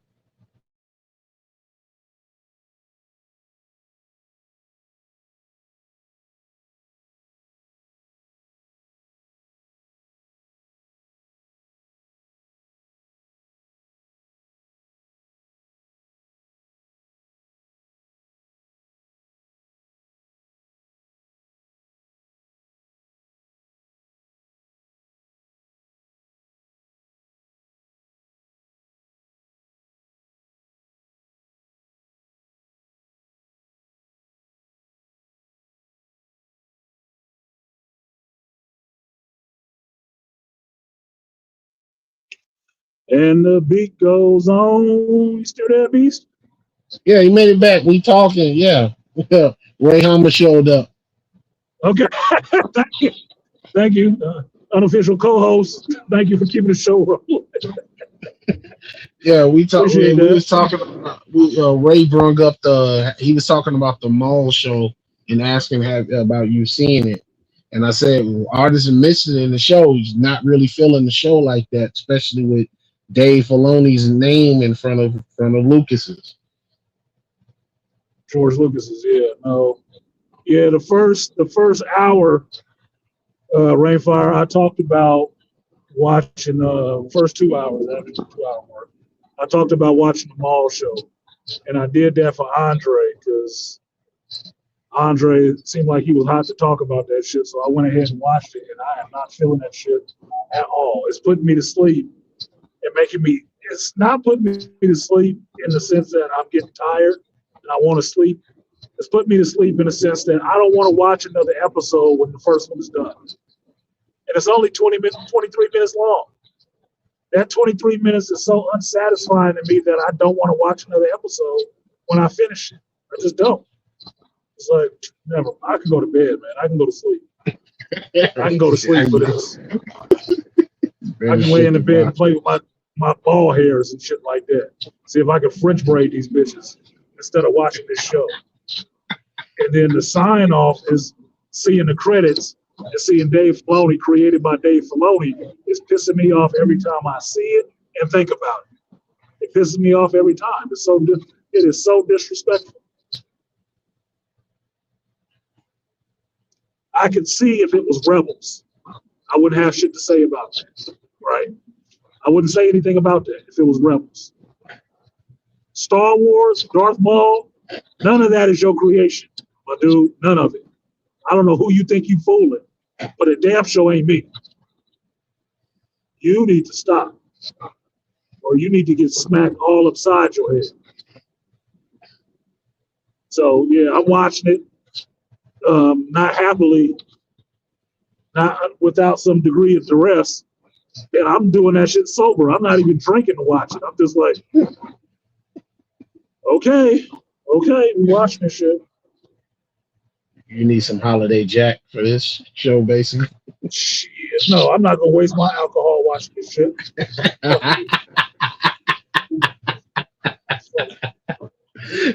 I'm not wasting my alcohol on this shit. No, sir. No, sir. I'm okay. I can stand up to it, but it's bullshit. Is what I'm seeing. I said, this is bullshit. So you just trying to give me the Dark Talon story? Well, fucking get to it already. God damn it. Get to it already. Stop bullshit. Stop playing around the edges. Just go ahead and steal what you're going to steal and get it over with. Mm-hmm. Walk up to it with your bad storytelling ass. You got to give it, like I said, you got to give it to Filoni for creating the most irrelevant stories that are so-called important to Star Wars that go absolutely nowhere because he's the in-between space guy. Yeah. He's the space in between. He's the person that's going to fill up the cracks and think he's making shit stronger. No. You're filling up the cracks to put all them fucking rodents and roaches in there. That's what you're doing. You a pest. Infesting the place in the cracks. You need to be exterminated. You call Terminex, get your ass out of the Star Wars franchise because you're trying to weed your way like the Last of Us into the cracks. I mean, here's my thing. If you the dude that's supposed to be running stuff post Kathleen Kennedy, why don't you create this is your opportunity to create stuff in the era of the sequel trilogy? Why are you not creating stuff after Rey and Finn and Poe and all of it? Or in that time span? If you trying to really put your name out there, you got the opportunity, you got the ball. Why not take your shot? Because if I'm the dude that's supposed to be looked up to run it, everybody's despite what people how we may feel, people love the Clone Wars and Rebels and all other stuff. Okay, so then why not? This is my opportunity to now put the characters that I want and tell the stories that I want because I'm running the show. Why are you still playing around in the past with Mole and characters from the prequel era? I don't understand it. Because Black Bane said it best. Clone Wars babies. They cannot go any further than Clone Wars. Because that's they get on. They can talk about George and loving the original franchise and all that bullshit. No. Because what you do is you play in the Clone Wars era because there's plenty of room for you to keep making up shit. It changes everything that came out. Fucking up canon. You won't go forwards because then it'll be basically your imagination. And you see the past his association. It's not good. It's not good. And that's just in the space, in the gaps between Return of the Jedi and The Force Awakens. That's just in between there. It is not that damn good. Been saying this shit for years. At this point, years. Which is because I hate repeating myself. Man, go further out. Go further out to the future and do a new vision. And then nobody will be upset. Nobody has shit to say. There's a bunch of stuff you can touch on. There's a bunch of extended universe stuff you can pull in. Nobody will be upset about it because nobody knows about it. The only thing this little fucknut wants to do is run back to the past and rewrite all of it and trace it. Trace over it in his head. So he can say he did it. Asshole. That's what makes this so unnerving, so upsetting. Like, fuck, George, this man, you got to do something about this motherfucker. Kathleen just tried to bulldoze your legacy. This motherfucker Dave Filoni just want to cover over your name with his shit, which is still stolen from somebody else. He just tracing over your signature and writing Filoni. Like, oh my God. Should call his ass Dave Felony because that's what the fuck he doing. He's stealing shit, flat out. And I can't stand seeing shit like that. It rings of too much disrespect to me. You cannot say you're a fan and turn around and do the shit you did to this franchise and the fan base. You can't tell me you're a fan because fans don't do shit like that. A fan or being a fanatic about something is about showing how much devotion and love you have to something, to a thing, to an idea. If you say you're a fan and you come in and change it from wherever it was, you are not a fan, sir. That's not a fan. A fan wouldn't do that. An opportunist would. An untalented would. But a fan would not do that. A fan preserves what was, not remakes it in their image. That's what women do. Oh, I love your house. Your house is so beautiful. We should get married.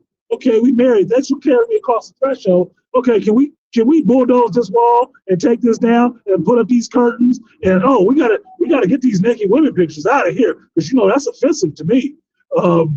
Yeah, let's change all this. And I don't like this color. This color is too drab. Let's get a nice lime green or something like that on this wall with an accent color and a little corniche. Like, bitch, what? This is an apartment. What are you thinking of? No, that's not a fan. That's somebody seeing room where something can be taken over and getting in there like an opportunistic infection, infecting the body and changing it into something else. That's it, like a symbiote.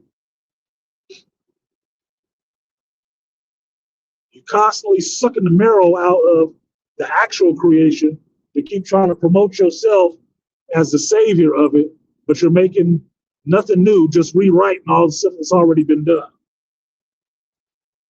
No. It took me a while to see it, but now I see it.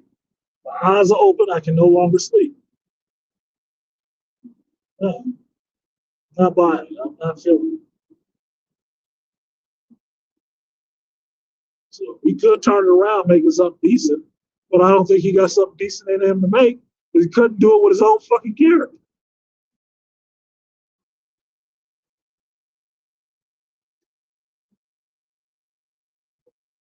No matter what you thought of the Spawn movie, Todd McFarlane made it. And he'd go to bat for that character against anything.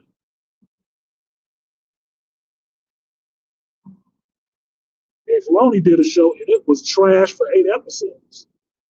And then they gave him a second try to do it again. I don't think it's going to be any better. I could be wrong, but I could also be right.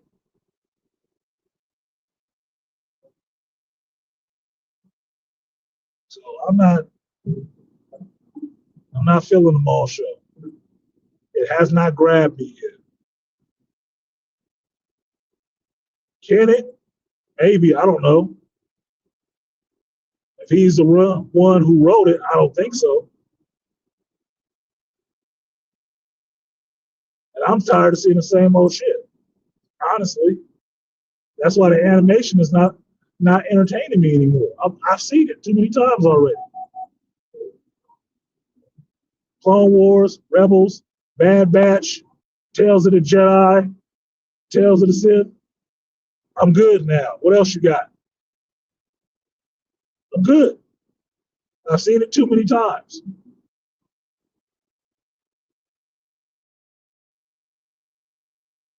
With a character you've used multiple times again since the character was supposed to have been dead.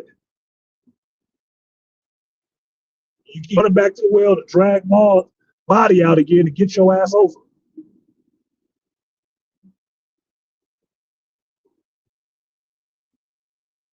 No, not buying it. Cannot buy it. It's not working for me. So I'm gonna go ahead and get out of here. I'm about an hour away. I need to make some messages to people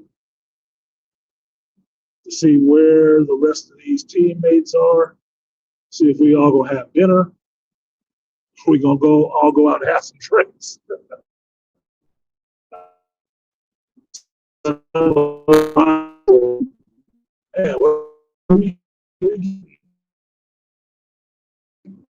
it's gonna be fun. I'll have to work tomorrow, so you might see a whole different. And I asked, but I'm curious. I want to know. It's my second city. I claimed it, so I need to see what's happening. You got some final thoughts, Beasley? I appreciate you.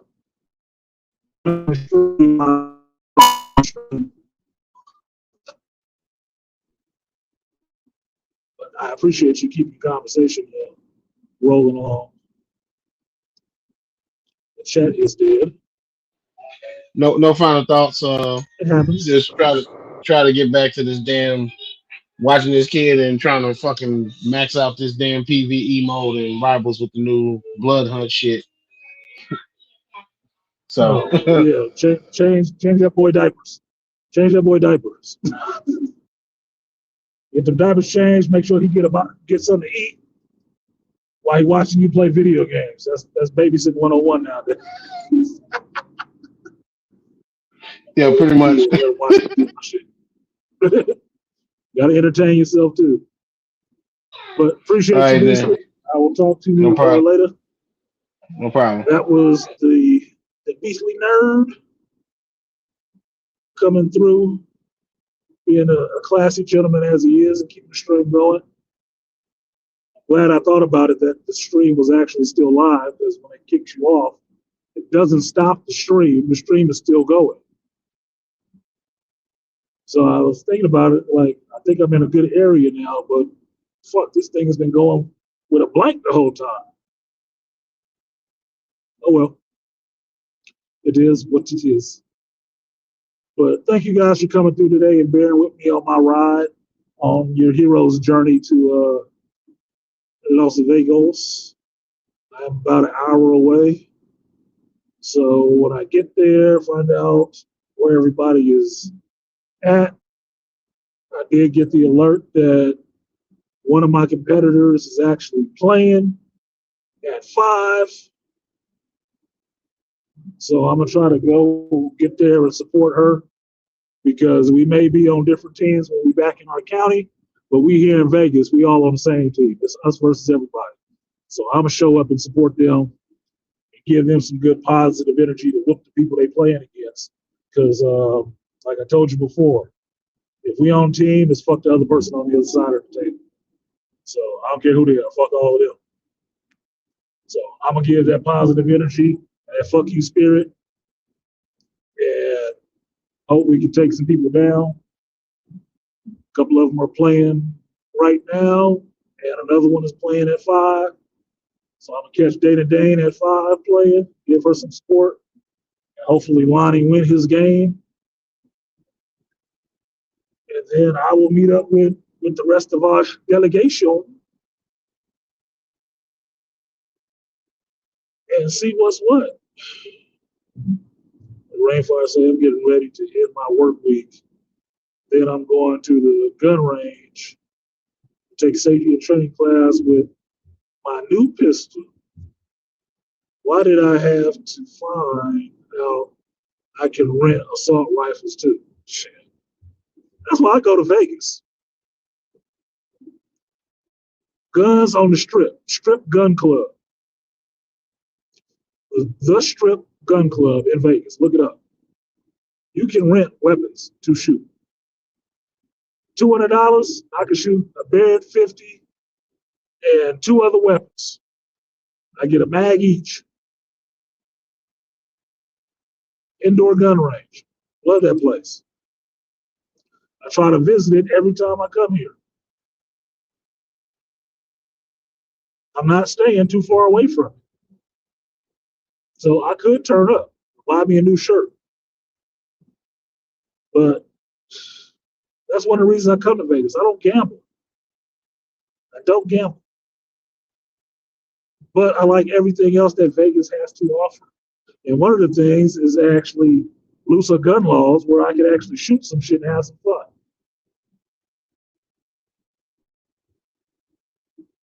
And I enjoy that part. Outside of eating, fine dining, and people watching all over the place. Pretty women from all over the world. Yes, yes, yes, yes. Gotta love it.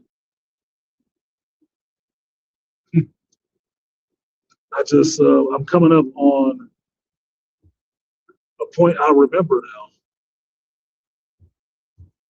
I got a nostalgic memory of this spot right now. So it's the last crest into getting close to Vegas. Go up a hill. You're coming down into a valley. It's a rest stop on the right side. It's just a straightaway. And then the hill goes up. The first time I came to Vegas after I was divorced, I came with my girlfriend, Sola. We went to Vegas, driving through here at night. We stopped at this rest stop. We had sex in the car at the rest stop. And then going up this hill, going into Vegas, she's asked me, you ever had it on the way to Vegas? I said, no.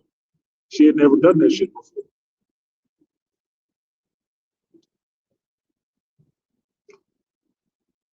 I got the gummy mouth. I got the little oral affection over the rise. Over the rise. And it was enjoyable. I had a good trip. I had a really good trip with her. I did. So shout out to Soul. Yes, legal adult fun, blowing off steam after a rough month. Yeah, that's all it is.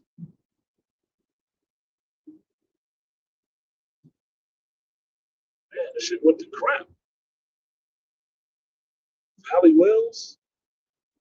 Oh, that used to be the restaurant.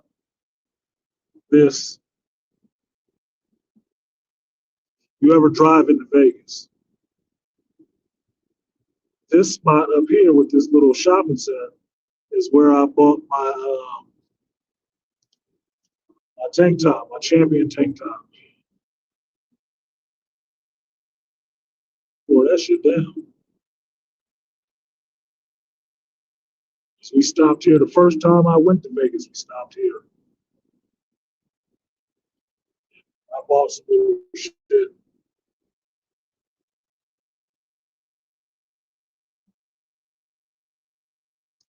The third time I've been here, it was sexy time over the rise.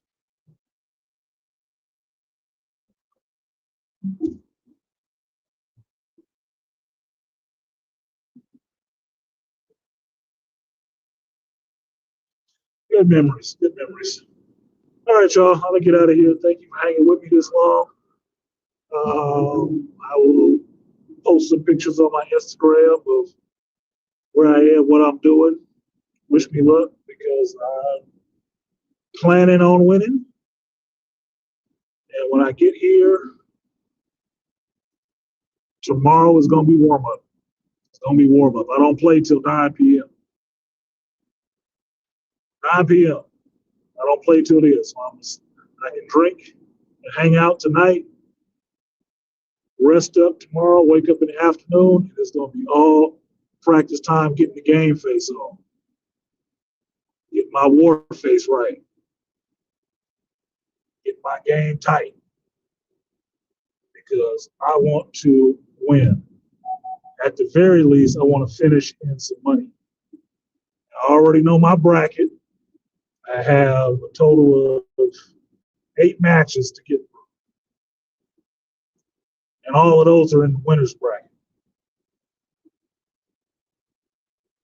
So I have one chance if we lose the first game.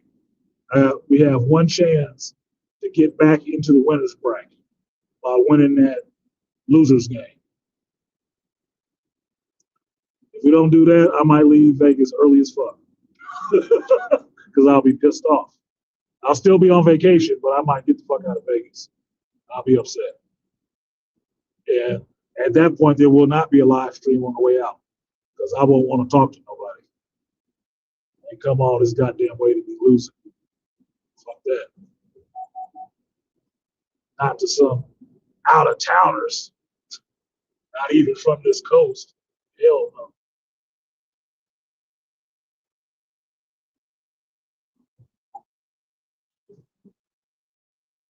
Oh, that J Rock shit. Win. Win, win, win, win. Fuck everything else. Win, win, win, win. So I will see you guys next time. Peace.